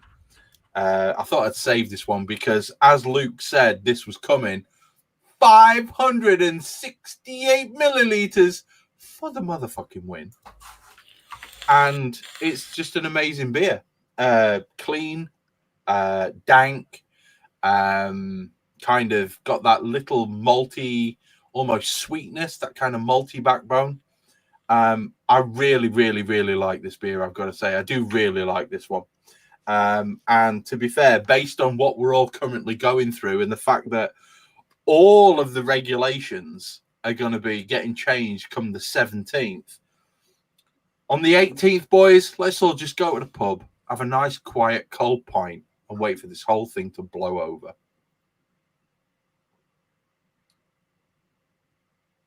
What a beer. Good advice, Chris. What a beautiful beer. It sits on the tongue. And you get a dance of like that fruitiness, just a fruity dance. And then as it clears, as it drops off, and it's not exactly a dry beer, this one. It's got a little bit of sweetness to it. The sweetness takes over, and then you just get that piney kind of resinous, dank flavour that flows out. I mean, oh my God. That really works. That works for the red. It works really well. If it gives you the fruit on the back end, you don't really want to drink more. But if it gives you that dank, piney resin flavor at the end and gives you the fruit up front, what a beer. What a beer. And to be fair, if you order a case from Arbor Ales today, you will get a can of Shaun of the Red in it. And it is well worth buying 12 beers, 12 pints from Arbor 4. And it'll be delivered on Tuesday. What was the pub that they all piled down to? I've no idea. Of the Dead. I have only seen that film from about 35 minutes in. The Winchester. The Winchester, yes. Incidentally, I spent 40 minutes today at work looking for some Winchesters. What? Shooting? I was trying to figure out where Winchester was on the map. No, a Winchester is a 2.5 litre brown glass container that flammable solvents come in. I thought you were talking about a Winchester rifle. No, I've only got Berettas. That's what the pub's named after in the film. Yeah. I don't have any Winchesters. What's the one you push and then you put it in? And then is that a gun? Yeah, Winchester. No, the rifle. It's a Winchester, the one where you push it and it opens up. Yeah, it's with the flat trigger. I used to love shooting.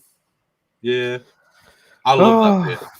I love that beer. I mean, I'm probably the next order that I make from Arbor, and this is going to be controversial.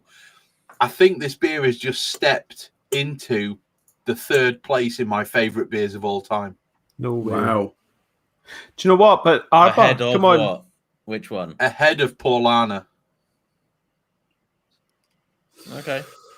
Oof. So it's currently Waikika Mukau, Siege of Khartoum, and then Shaun of the Red. Strong statement. If Waikika Mukau, that's Arbor, isn't it? Mate, if Arbor are occupying 2 of my top 3 slots, I think that should tell you what my favourite brewery in the UK is.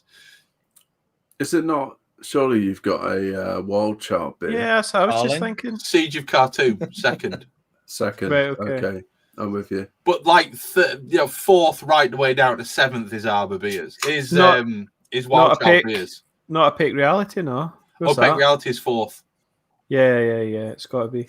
Yeah, and then Brownie Huntress 5th, Beastmaster 6th. All right, you fucking fanboy, give over. This is like top of the pops. Try some other breweries, mate. Seriously. Can we have a regular? I do try a lot of other breweries, Tricky. That's the thing. Since you guys pointed out that I can get cases of beer delivered, I have been trying a lot of other breweries. And to be fair, number 8 is that Orange Valencia Sour from Vocation. Have you tried this one? No. Soldiers. That's 43. Gold chain. Okay, I had to buy this just based on the can art. Yeah, we've spent 25 minutes doing the commercial break. Can we move on to discussing as we should? As we should. Nah, can we just keep talking about beers? It's 4 beers.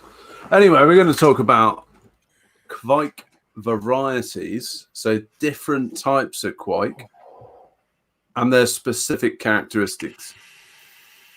So we've talked a little bit about this. Chris, you've been mentioning some of the flavor profiles and stuff, but broadly speaking, the most popular Kveik is Voss. Yeah, correct.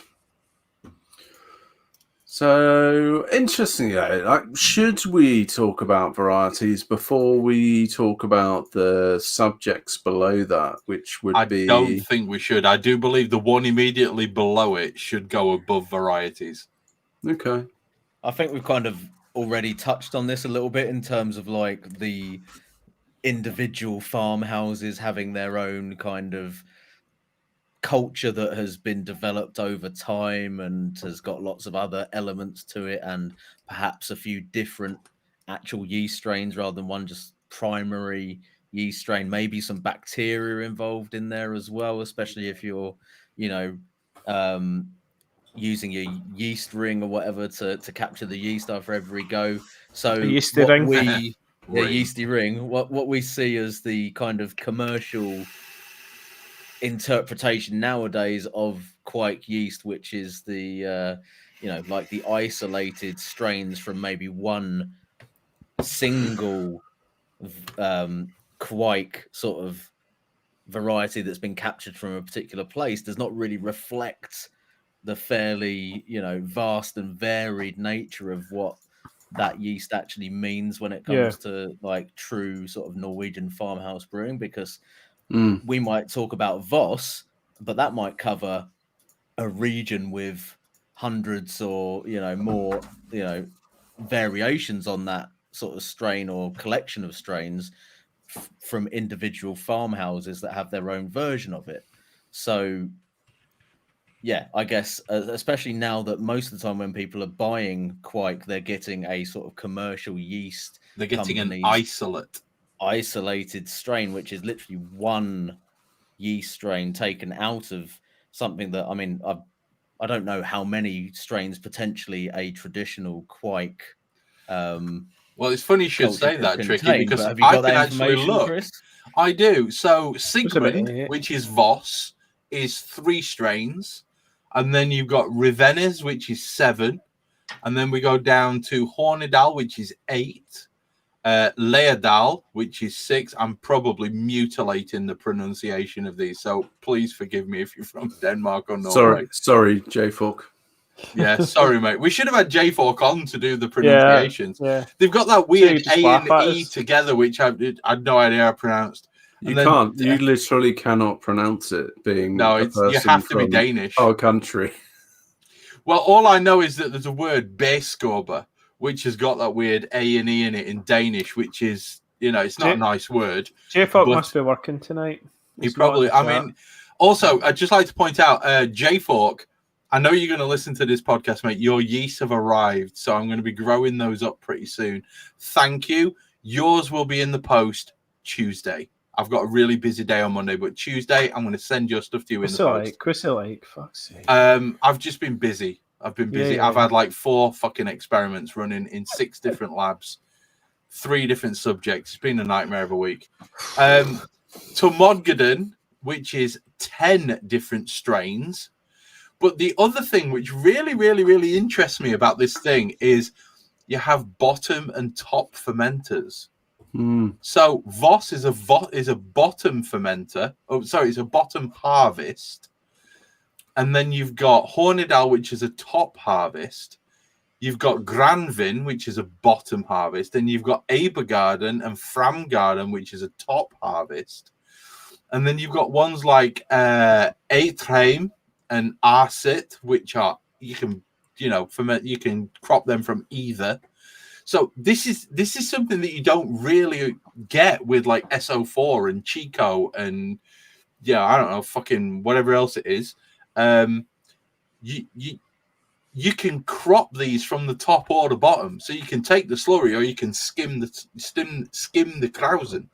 But see, some of them you says was a bottom. Sorry, Owen, but you were saying they were a bottom harvest, so you can't take from the top. But I guess you could if you captured the Krausen.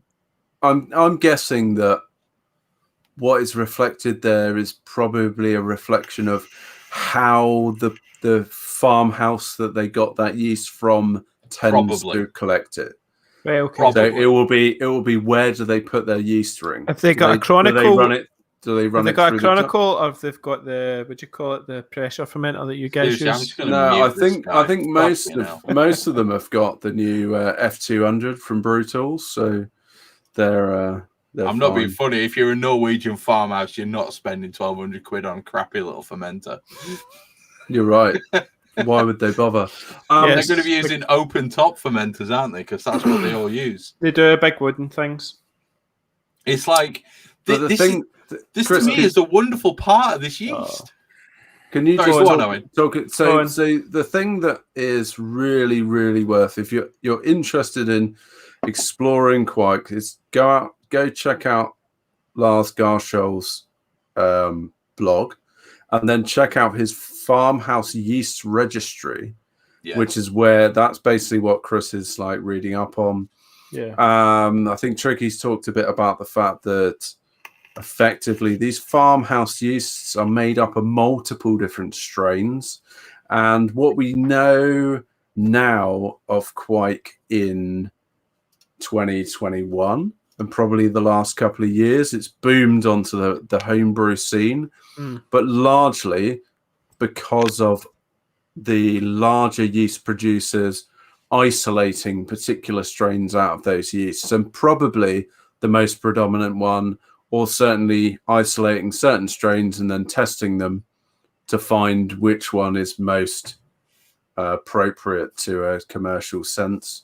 But actually talking a bit about, I know we've kind of touched on the sort of the use of Kveik in the homebrewing scene. So when I joined the homebrewing scene 3 or 4 years ago, it was just really beginning to come to the fold in terms of the use of Kveik. But it toenails in the post. Toenails in the post, right? It was dried Kveik in a weird little bag that would get sent to you by someone in Norway that you would then kind of pitch and then reproduce and whatever. So it was really in its early days of kind of getting out of Norway, probably in line with Lars Garschol's kind of research. And then, obviously, the commercial yeast producers picked up on it. They were like, they're never slow to pick up on a commercial opportunity, right?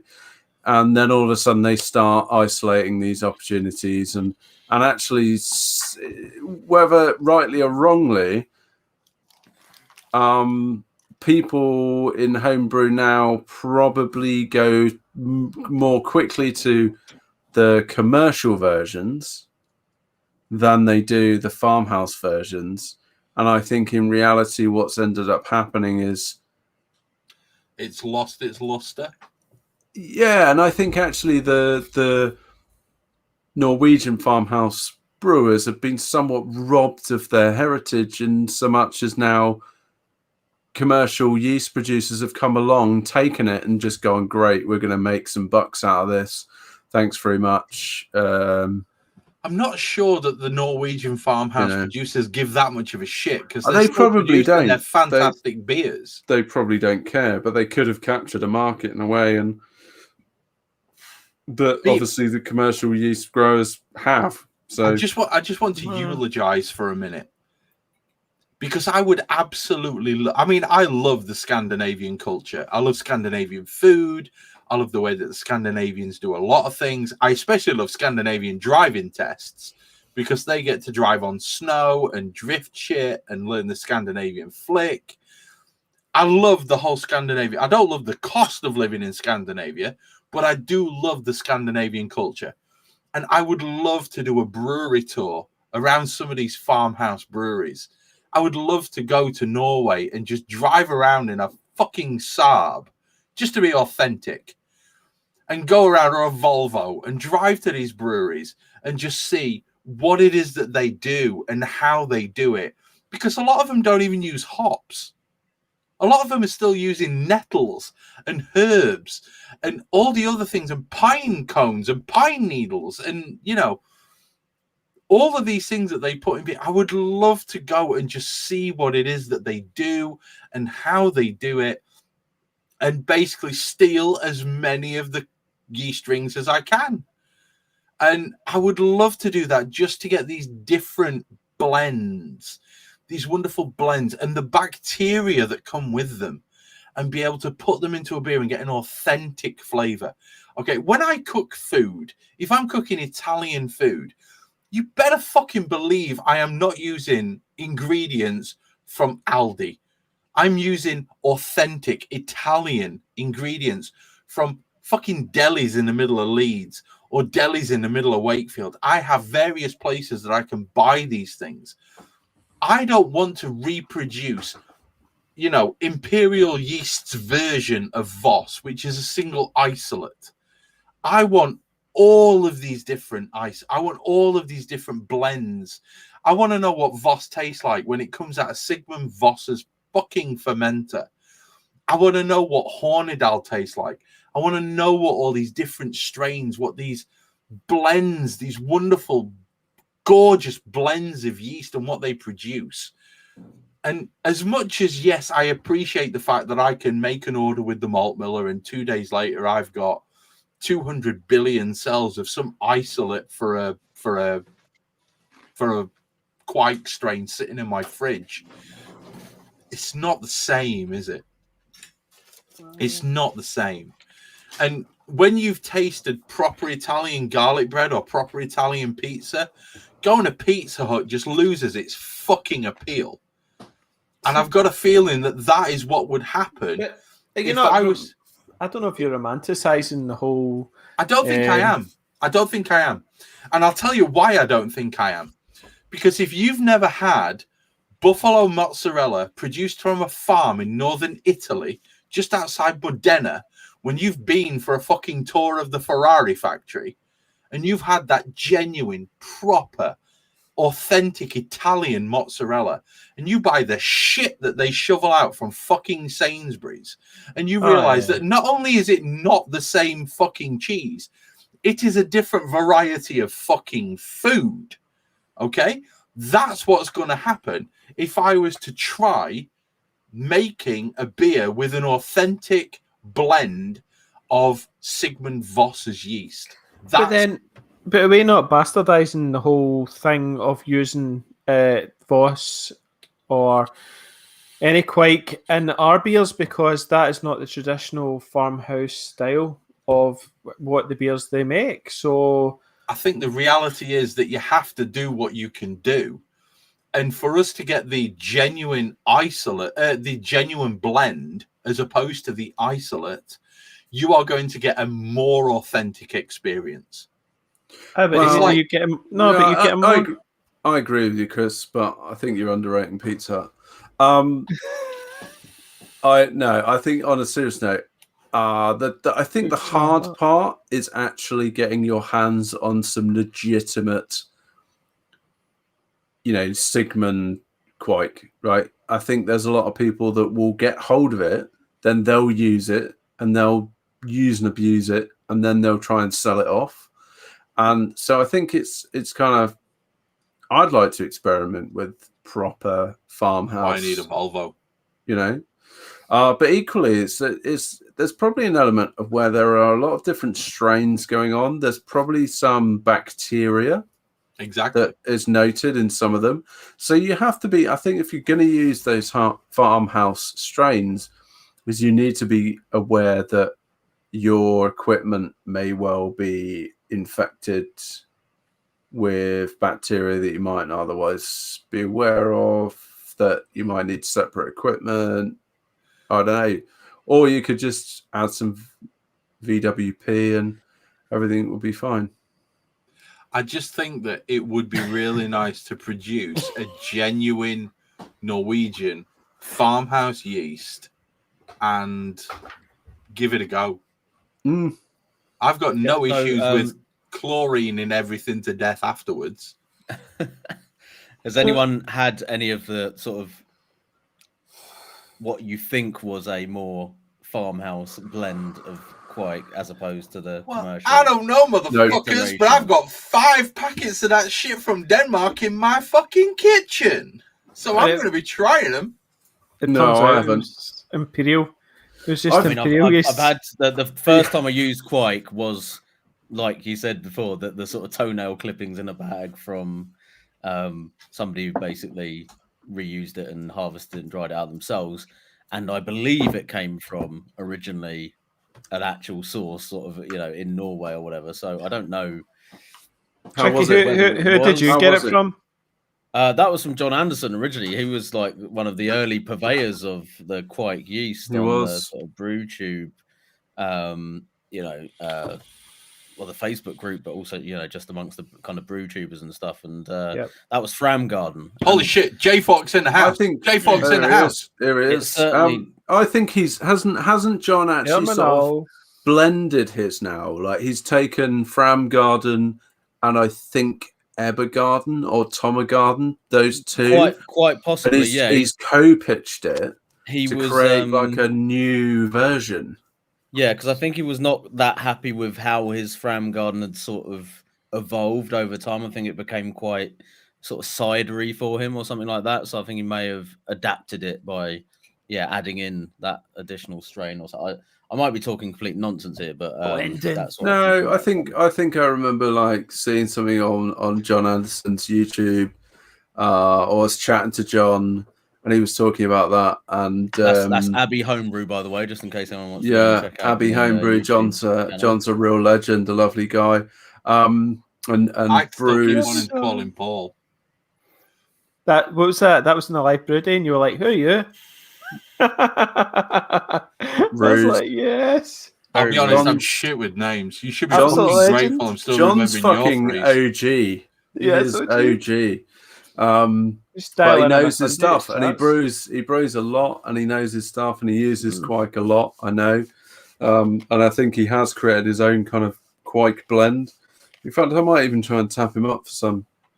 I am tempted once I've made the starters from these 5 strains that I got from J-Fork. What have you got? What did he send you? I can't remember. It's Hornidal, Voss. Is it Skara? Framgarden and another one. I think it's 5 he sent me. It's in an envelope in the kitchen. Once I've made the starters from all of them, I'm very tempted to make a blend of all 5 and then just see how that ferments out. Why not? So I got Skara, Hornidal. He sent me 4. He sent me Skara, Hornidal, Voss, and Framgarden. If in doubt, pitch the lot. That's what I'm thinking. I might just literally, once I've made the starters, take a spoonful of each, bung them together, make a starter, and just pitch that into a beer and see what happens. Why not? I am eternally grateful to you, J-Fork, for sending me those yeast, mate. I do love you. You missed my little explanation. It's been a hell of a week, mate, but your shit's going to be in the post Tuesday. I've got a box. We're golden. So we're talking a bit about varieties and specific characteristics of Voss. Voss is your classic kind of spicy orange, earthy kind of vibe. Tangerine. Hornadal is described as being. Is it also got a kind of milky caramel mushroom thing going on? It definitely has the mushroom flavor. That is for definite. Milky caramel mushroom. That's yeah. That wasn't the description I wanted for you. Sounds like a soup. Yeah, but then again, that's probably what the 6 or 8 different strains are kind of bringing to that thing. So it might even suit a darker beer. So an imperial stout, for example, just add a little bit of fruitiness, but then your caramel mushroom earthy thing's going to really take off. Ebergarden is a Kveik I've used probably the most. And what's interesting about really fruity, and what's interesting about Ebergarden is it emphasizes bitterness of hops. I can't explain why, but that's just what they report. That's wonderful, isn't it? For that to come specifically from the yeast, that is fantastic. Very strange. So I've only really ever used an isolate, version, but it does chuck a whole lot of pineapple, stone fruit kind of flavors, a real fruit bowl, especially if you really stress it and underpitch it hard. Uber, I think, Chris, you've used Uber a lot. Uber's clean as fuck. Uber, you don't get any flavors at all. It's just clean. It's a lager yeast. It finishes out. Beardos in the chat. It's a lager yeast. It finishes out so fast as well. I did my Merton with Uber, and it was done in like 3 days. You mean it's a Kolsch yeast? Mate, well, it's a like. Just let me mute this fucking beer. Please, don't mute him. Just beat him out. It's all part of the balanced argument. No, I've got to mute him. He's muted. You can't say anything now. You can't call it a fucking lager yeast. I'm sorry. I've got to draw a line in the sand somewhere and say that is not. You can draw as many lines in sand as you want. It's not going to change it. It's a wonderful, wonderful yeast, and until you've tried it, Tricky, you don't really know. Andy, I've not muted you. You have no authority here, Jackie Weaver. You have no authority.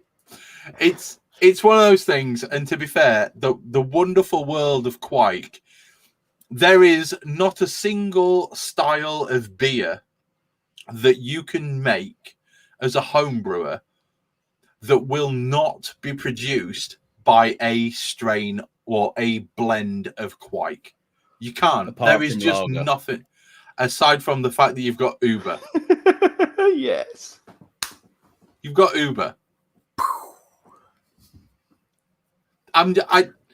Seriously, Uber. I am going to do this. In fact, you know what? That Enigma beer that I'm going to produce, I'm going to split the batch. I'm going to produce half. Oh, that'd be good, Chris. And I'm going to produce the other half. I would love you to do that, but I don't think you're going to actually do it. No. But I'm going to have to buy another fermenter. So, you're going to have to explain to my missus why I've spent 130 quid on another fermenter. It's all right. Just get 10 quid, £10 in a bucket. And you can put that Kveik shit in it. You could use Nottingham. You could use Nottingham at a really low temperature and get a very similar lager type result. You could use US 5 at a pretty low temperature and get a pretty similar result. You could use 3470 at 12 degrees. Dr. Hans did a video with lager yeast and USO5 and noticed the big difference. Wasn't that like... And he preferred the lager yeast. That's probably going to be the biggest difference. Lager yeast as well used or something. I don't know. But okay, you're not going to get perhaps the sulfur production. But the point is, Uber will produce you a super clean beer. Yeah, it'll be super clean, but there's more to lagers than just being super clean. Yes, exactly. I don't disagree, but equally, all told, different flavor. This argument's going to go on for days, boys. Yeah, we're going to have this shit in the move on. In the podcast planning chat, this shit's going to go on for days. Anyway, we're supposed to be doing a separate podcast where we can argue for 4 hours. So Fram Garden, what's Fram Garden all about? I'm going to go find it. Fram Garden is described as being tropical fruit, pineapple, especially also mango. Fram Garden just produce a hell of a lot of. I like the sound of Fram Garden. It's a really nice. Some Fram Garden in my life. And then we've got Scar or Scare or I don't know what that's all about. I don't know. Scar. We're sounding like well-informed people here. Andy sounds like a pirate already. Exactly what we're talking about. Andy always sounds like a pirate. Homebrew. I understand many beers with me starry. I understand what everybody's saying, and like I said a few minutes ago, you can produce just about every single style of beer by using Kveik yeast. You can. You really can. Midburst is one that I've seen people use quite a bit. There's no like real proper description on what the flavor profile is that you get from it, but anyone come across Midburst? No, but I really, really, really want to try Marina. I don't know why. I just really want to try Marina, but I think that's Lithuanian rather than Scandinavian. Yeah, I think that's a Lithuanian farmhouse strain rather than a Norwegian one. There's a lot of them out there, and this is a wonderful thing. As soon as Kveik decided to pop up on the horizon, all of a sudden people were scouring every country around the world for their specific farmhouse blends. So we have Lithuanian ones now. There's a couple of Russian ones on the market as well, which I presume are okay if you want vodka, but they've probably got an alcohol tolerance up in the 40s. Those, but this to me is the wonderful part about this whole thing that we're talking about is there's so many strains, there's so many varieties, there's so many blends. It's like fucking Pokemon. Okay, you got to catch them all. You've got to try them all. I mean, you can't just try one and go, oh, yeah, I don't really like that because it's fucking Kveik. They're all shit. You've got to try them all. I do see quite a bit of that, actually, particularly maybe less with the homebrewers. Have you literally muted Tricky? No, Tricky's just not saying anything. He's muted himself. I self-muted because I was eating pork scratching. So okay, fine. I thought maybe you just, I don't know, like rage muted on the subject of. Anyway, it's not a fucking lager. What was I going to say? I've completely forgotten what I was going to say now. Well, actually, me with my adenoids, it is a lager if you simply lager the beer after you have finished fermenting it. Well, it's simply a question of storing it cold. Lagering the whole. That's a fair point. So, no. For purposes of those that want to use Kveik but more easily access its potential benefits, right? Everything that we've talked about for the best part of nearly 2 hours now. Yes. Who are the more obvious commercial producers of Kveik yeasts now? So for me, if you want really good, reliable yeast, there's basically 3 people. Amiga? There is Amiga, WHC, and Fermentum. Those are the best ones that I've tried. I wasn't ridiculously happy with the yeast bay one that I tried. I wasn't that happy with the escarpment one that I tried. I wasn't even that. I mean, I was happy, but I wasn't like fucking ecstatic. You know, there's no need for whack my cock out and have a wank at the Imperial strain that I tried. I thought that one was a little bit fucking strange by the time that had fermented out of beer. But if you want to go down that route, Fermentum, WHC, and Omega, they're the 3. They're the 3 for me. I've mostly used WHC, and I've found their product to be solid. And they've got a good range, apart from the fact that they've decided to call them all something different. So that's a factor that you need to be aware of, is when you are ordering commercial Kveik or Kveik isolates, is they tend to brand them and they call them something quite different. In some cases, they'll just call it Voss, like Omega, I think, and Yeast Bay might have just called Voss. But WHC have decided to call it, like, I don't know, like Henrik or like I don't know, something fucking really twatty. Ragnar's Voss, they've gone all like they've gone all different like Norwegian Viking names. And they've just gone a bit fucking commercial on it.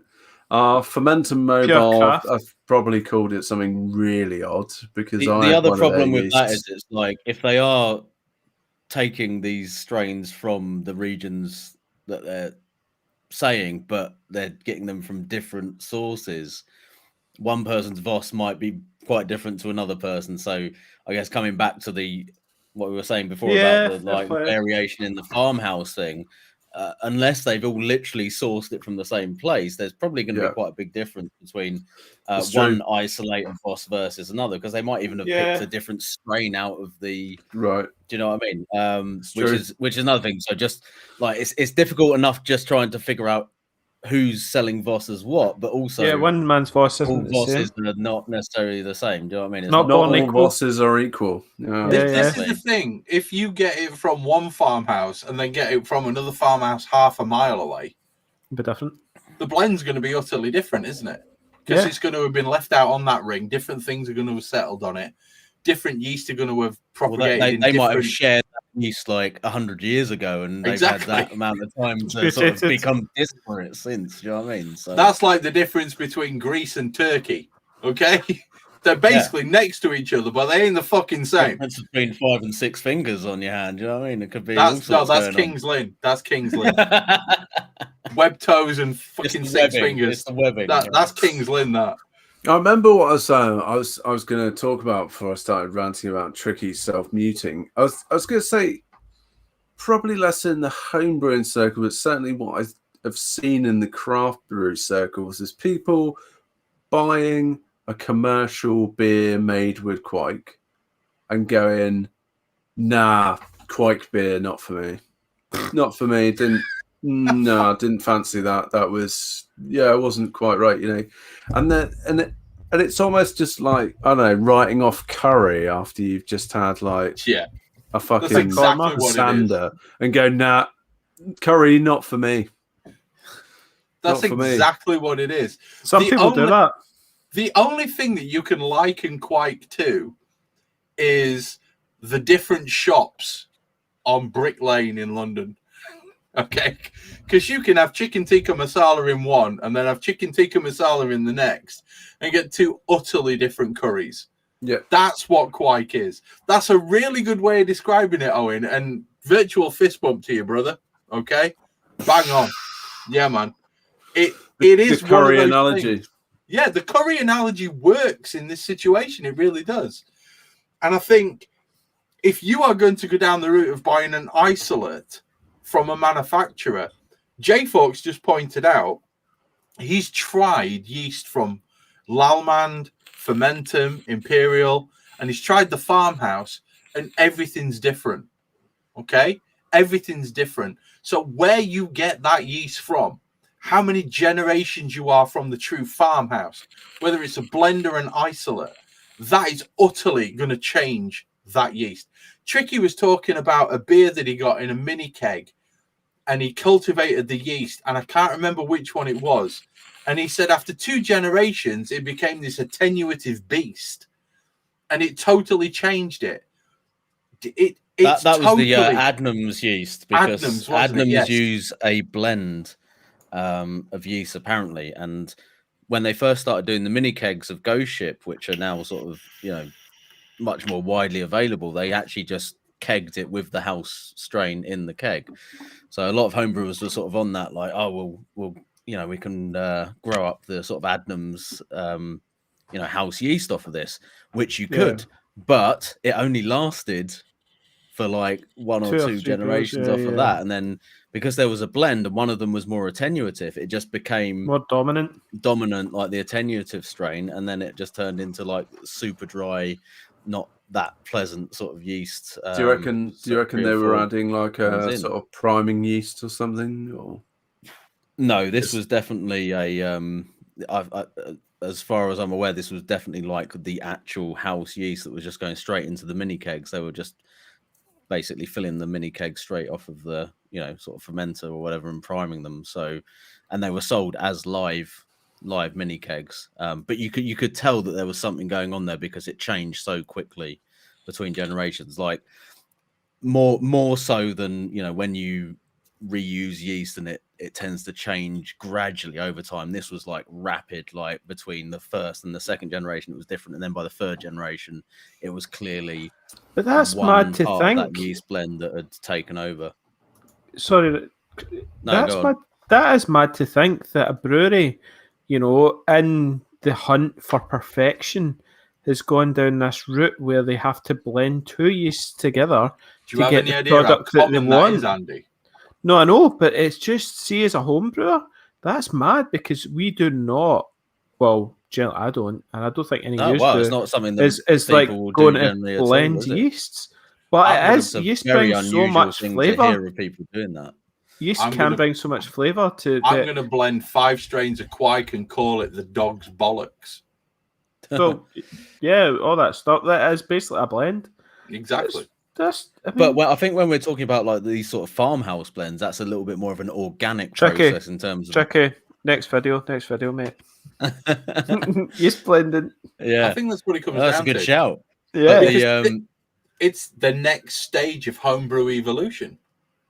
Yeah, but I mean, it's like what I was there you go. You've heard it here first. Yeast is that must be a slightly more organic sort of process in terms of the yeast becoming like a blend that sort of works together, as opposed to in the breweries where they're throwing them in together in a certain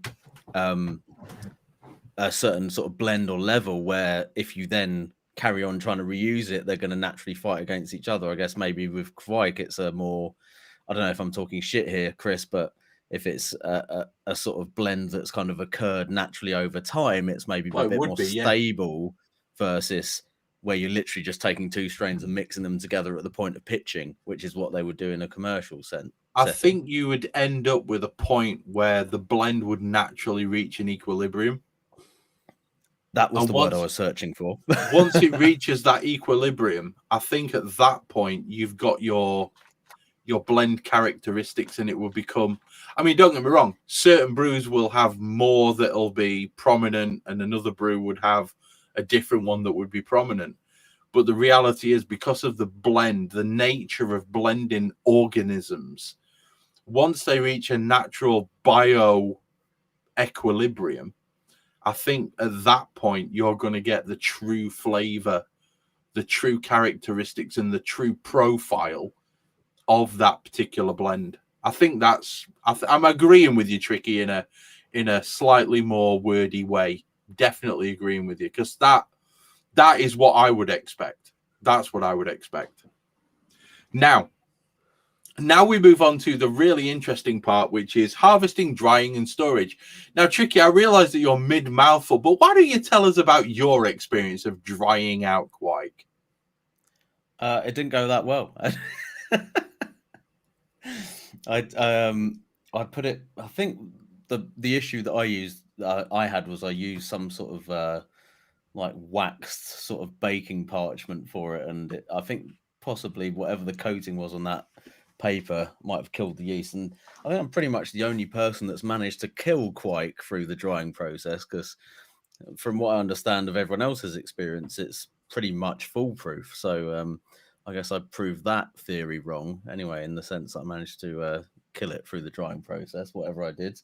But most people will just literally scoop some off the top, throw it between some, baking parchment or whatever, put it in the airing cupboard, or if you can't wait that long, even put it in the oven on a low heat and dry it out, and it seems to work perfectly. It just didn't for me. So, yeah. Did anybody else dry out their Kveik and have more success? No, I was intelligent and kept it in the liquid form in a jar. I've tried it before. No, but drying is very easy with it. That's the one thing we mentioned before. It's actually quite accustomed to being dried, hence the yeast ring that they use traditionally in Norway. Martin's just called you a murderer, but I believe you should be sent to The Hague for what you've done. Genocide. Absolutely. It is supposed to be very, very, very easy to dry out.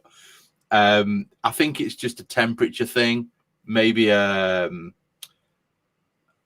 moisture level thing. If you dried it out in too dry an environment, if maybe the temperature went above what it was used to, maybe it was just tired when it came out and you didn't give it any like nutrients and allow it to repropagate back up. I just think that, you know, sometimes it works and sometimes it doesn't. And I think on that particular occasion, Trick, you were just shit out of luck. I think that's what it comes down to. Now, harvesting Kveik is incredibly easy. You scoop that shit off the top. The krausen will be so goddamn thick that you could just literally scoop it off with a spoon. Hold on, I thought it was so quick that the krausen would be gone by the time you went to look in the bucket. Well, you have to be quick. That is a problem. That is a problem. Like, you're talking 24 hours from pitching. You need to be then scooping that up. Because I've been in the same position of like, I'm going to top crop this, and then I've gone back 48 hours later and it's gone.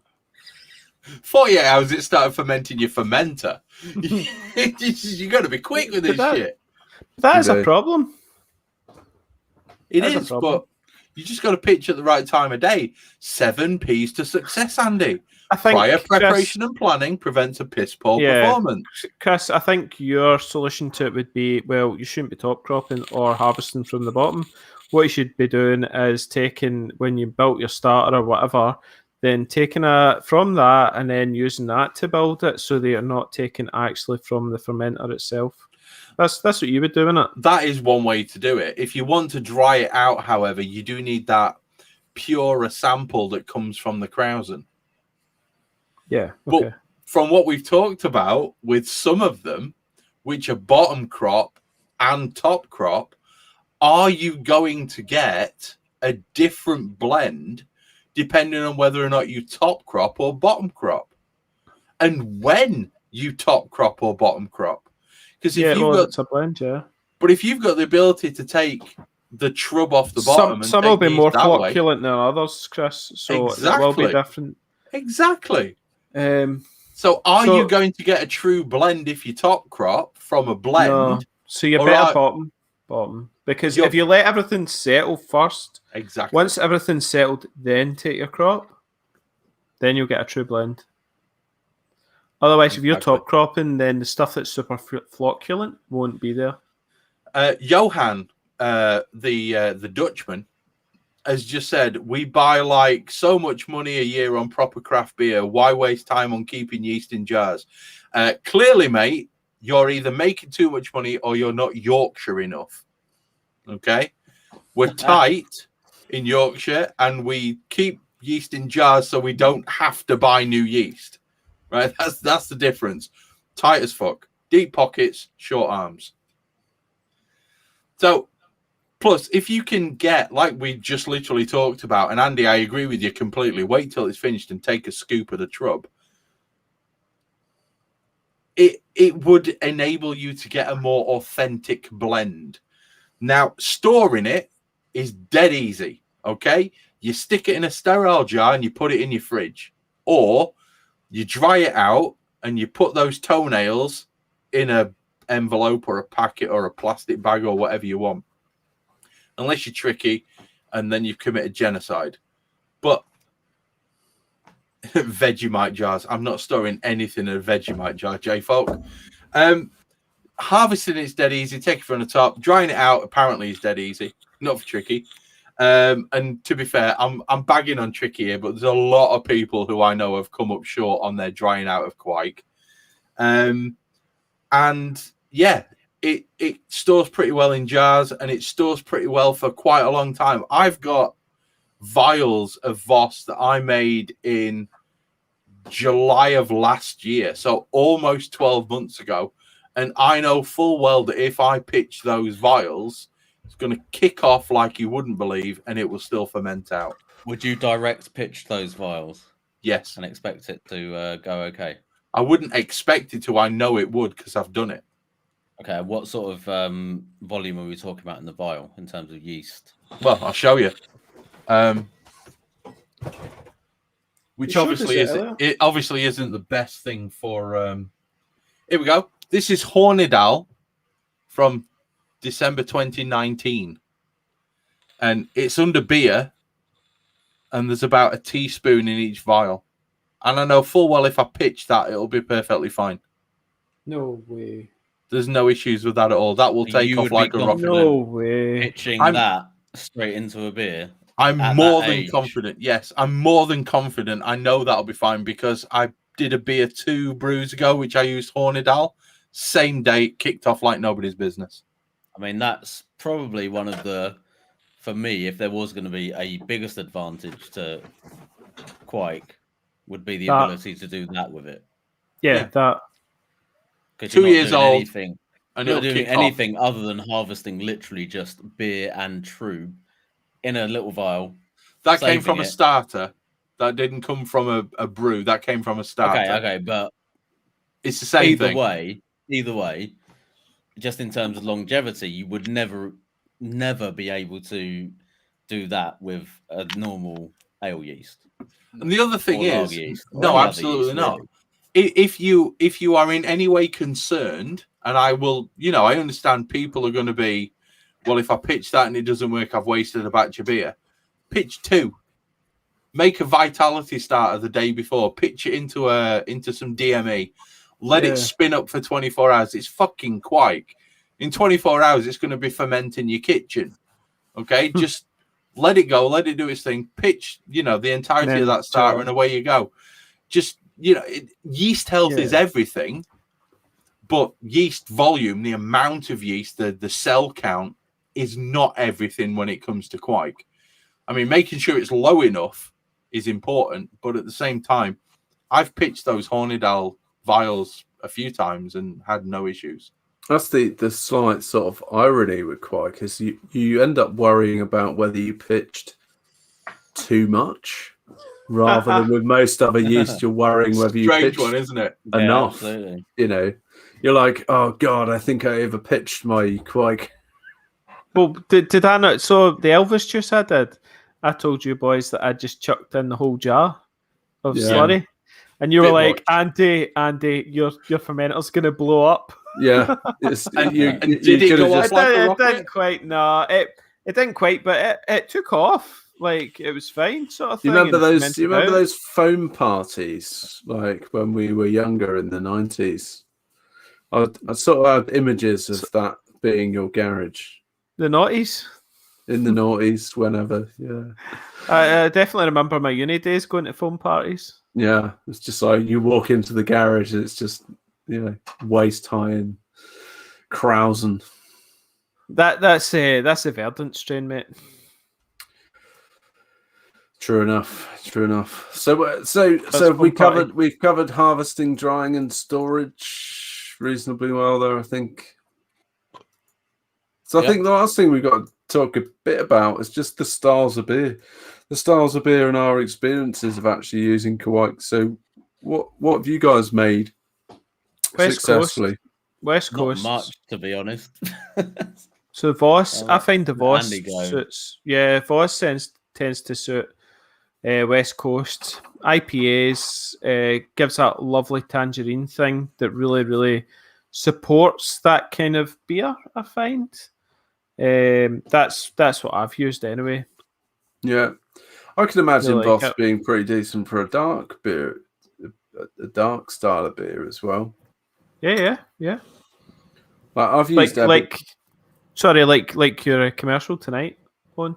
Yeah, exactly. Yeah, so if you're going for like a more sort of orangey style beer, or sort of certainly, I think like when I'm thinking about using Kveik, you want to be understanding what it's actually going to provide if you do underpitch it. But equally, you can also overpitch Kveik, not stress it, and it give a cleaner profile. I don't know, Owen, because see that Voss that I pitched, that jar, that brought a shitload of tangerine flavours to the beer before I even put any of that grapefruit or anything like that in it. It was like, it did give a pure orangey thing going on, orangey tangerine. So, yeah, it's pretty awesome. So, I mean, I've used Ebergarden in a black IPA. I've used it in a stout I've used it in New England IPAs, pale ales, and it can plow through any of those styles of beer. Obviously, the stout was probably the thing that maybe was a bit more out there, but in reality, what it probably just provided was just a bit more of a fruity yeast contribution, which did calm down. I always remember when I tried Voss, and I was always expecting it to be, you're fermenting at 32, whatever, and I was expecting it to be like this crazy, fast fermenting yeast, which it is.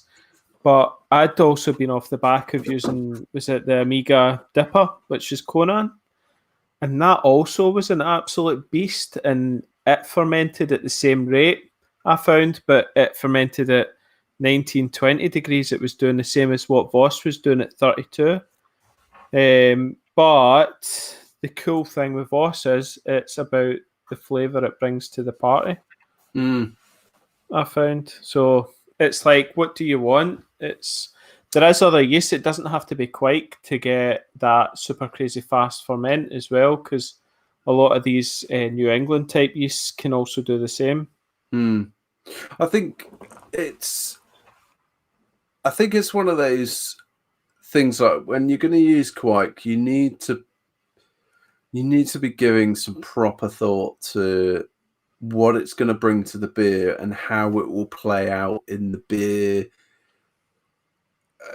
in your mind's eye, how it's going to contribute to the beer that you want it to make, right? So if you're a newer brewer, maybe Kveik might not necessarily be the right thing to be playing with. Like maybe stick with your Nottinghams and your SO4s and your SO5s and stuff like that, because actually you can play a bit more with just the malt and the hops.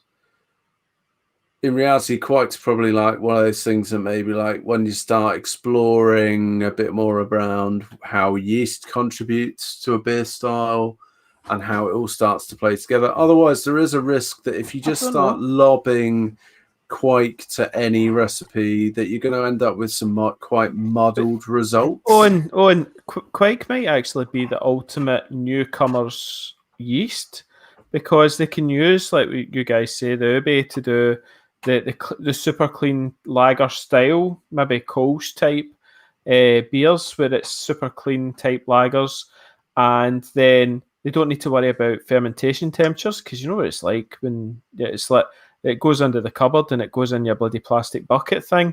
So that might be brilliant for them. They don't need to worry about, how many yeast cells do I need to, you need a starter and all this sort of nonsense, and how many packets, you know what it's like. Whereas if they can just put the ube in or whatever, then it's all good. Yeah, maybe I kind of agree with that in terms of the temperature control. Like, it probably is a very good beginning yeast, because you can just do whatever, like too hot, too cold, well, too cold up to a point. But like you say, if it's in a cupboard under the stairs or even an airing cupboard, if you're following the really old school homebrewing advice to stick it in the airing cupboard in a plastic bucket, then you're going to be all right with that, aren't you? Max boost. I'm pretty sure a pitch of Voss in a plastic bucket in your airing cupboard is going to actually help you dry your clothes. It's going to be a fucking heat source. It's a thermic reaction. Yeah, wet exactly. Clothes around the bucket and watch them dry out within an hour. It's one of those things. The wonderful thing about using, I mean, just personally from my experience, I presume we've moved on to the styles of beer. I find making the pseudo lagers, the IPLs and stuff like that, whilst yes, they do work well with the Urquells and the Munichs and the Harvest and the Weihenstephaner lager strains, they work remarkably well. If you're going to hop the bollocks off of a lager, just for Tricky's benefit, I think you could do a lot work. Yeah, exactly. Lager. If you could do a one of those with Voss, first off, you're going to have your results very, very quickly, like 72 hours quickly. You're also going to have an amazing flavor that comes from the yeast, which is going to benefit those heavy dry hops. You're also going to have the ability to turn those beers around quickly. And if you've made a mistake, you're not waiting 4 weeks for your next beer. You can turn one around in 5 days. That, to me, is massive for the beginner. If they've got the ability and the wherewithal and the gumption and the push to want to improve, they can do a lot worse than use the Voss styles purely because of the speed, but also because of those wonderful esters. You're never going to get sulfur. You're never going to get DMS from a Voss fermentation because it's just too fucking hot. I still think that, I've said it before multiple times on this particular pod, there are so many styles that benefit from a Kveik. But at the same time, it comes down a lot to you as a brewer and what you want to do. I think that's the important thing. I think it's about understanding what the yeast is going to bring to the game, which is no different to whether you're using Kveik or any other yeast, really. It's a tool that is going to help you create the beer that you want to create. But equally, I think Kveik can provide quite a strong yeast contribution, and I think you've got to be a little bit careful about. That's fucking understatement of the century, is that? Yeah, I think you got to understand what it's going to bring and add to the party, and you don't necessarily want to be perhaps brewing a lager with Ebergarden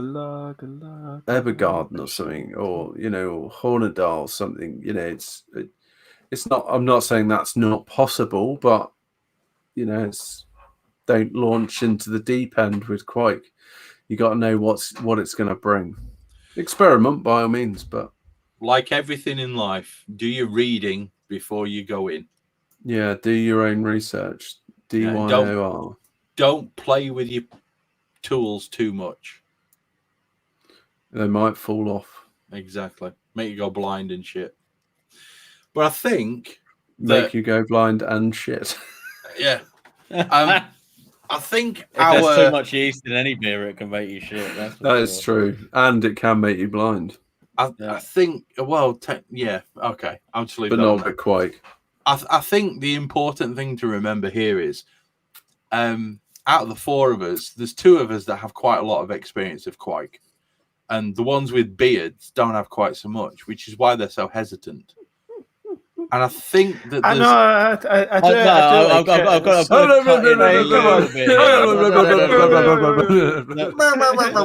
the beard's got to cut in here. No, yeah.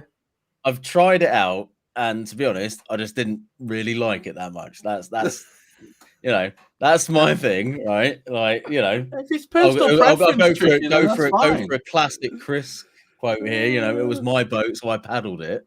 Do you know what I mean? And didn't really get on with the yeast. I used some Hornedal in a Nipah, which was supposed to be the go-to sort of Nipah yeast.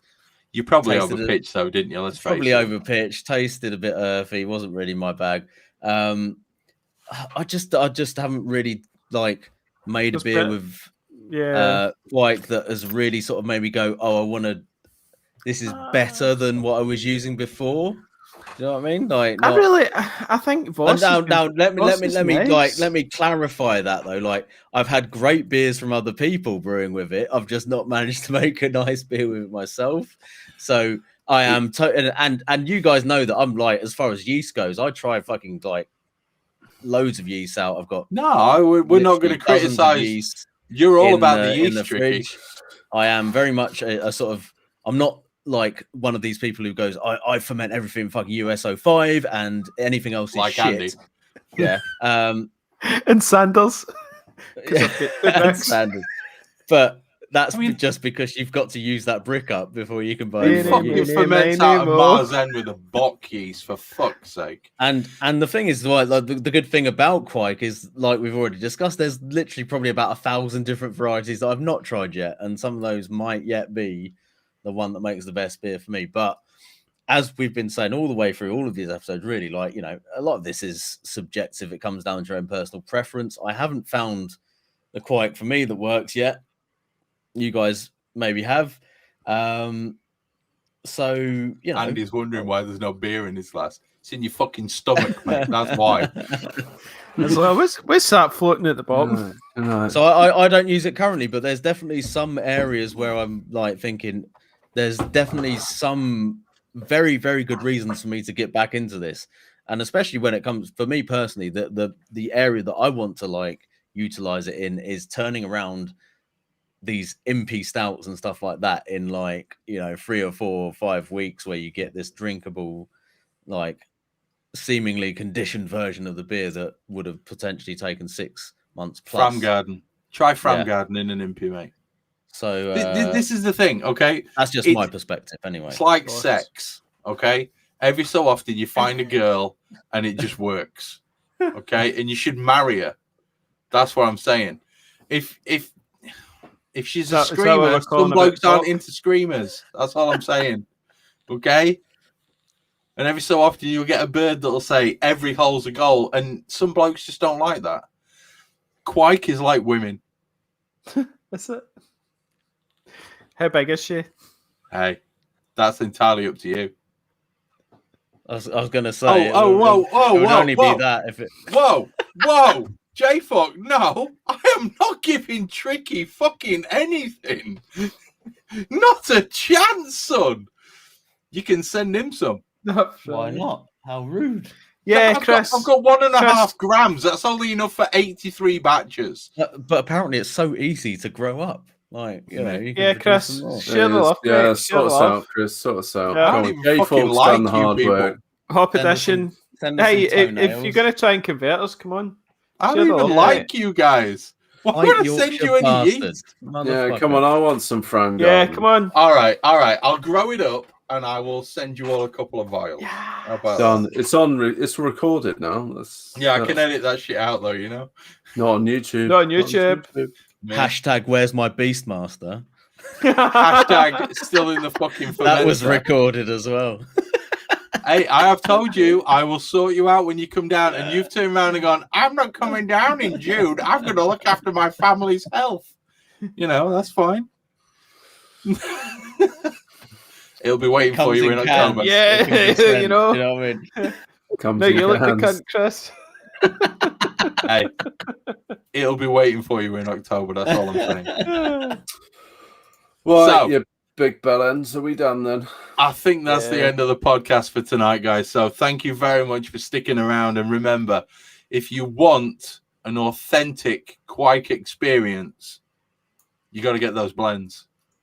You got to get those blends. Get a yeasty ring. That's what you got. Get the mushroom flavors. Get your yeasty ring and do your thing with your yeasty ring. I feel like a rap's coming on. Okay, thank you very much for listening. And if you want to win the ITAP, go and sign up on the website for the newsletter. And next podcast, at the beginning, after we've talked about what we're drinking, we're going to draw that shit live. And then you will get one sent out. So, can I win it? No, you can't. You've got a beard. It's not allowed to go to people with beards. So, if you've got a beard, donate. I'm joking, by the way. It's just Andy. He's got a triumph. Sign up, enjoy, and thank you for listening to us argue about whether or not Uber makes actual lagers, because that appears to be what most of the episode's been about. Hop Edition out. See you later, guys. See ya. Thank you, everyone.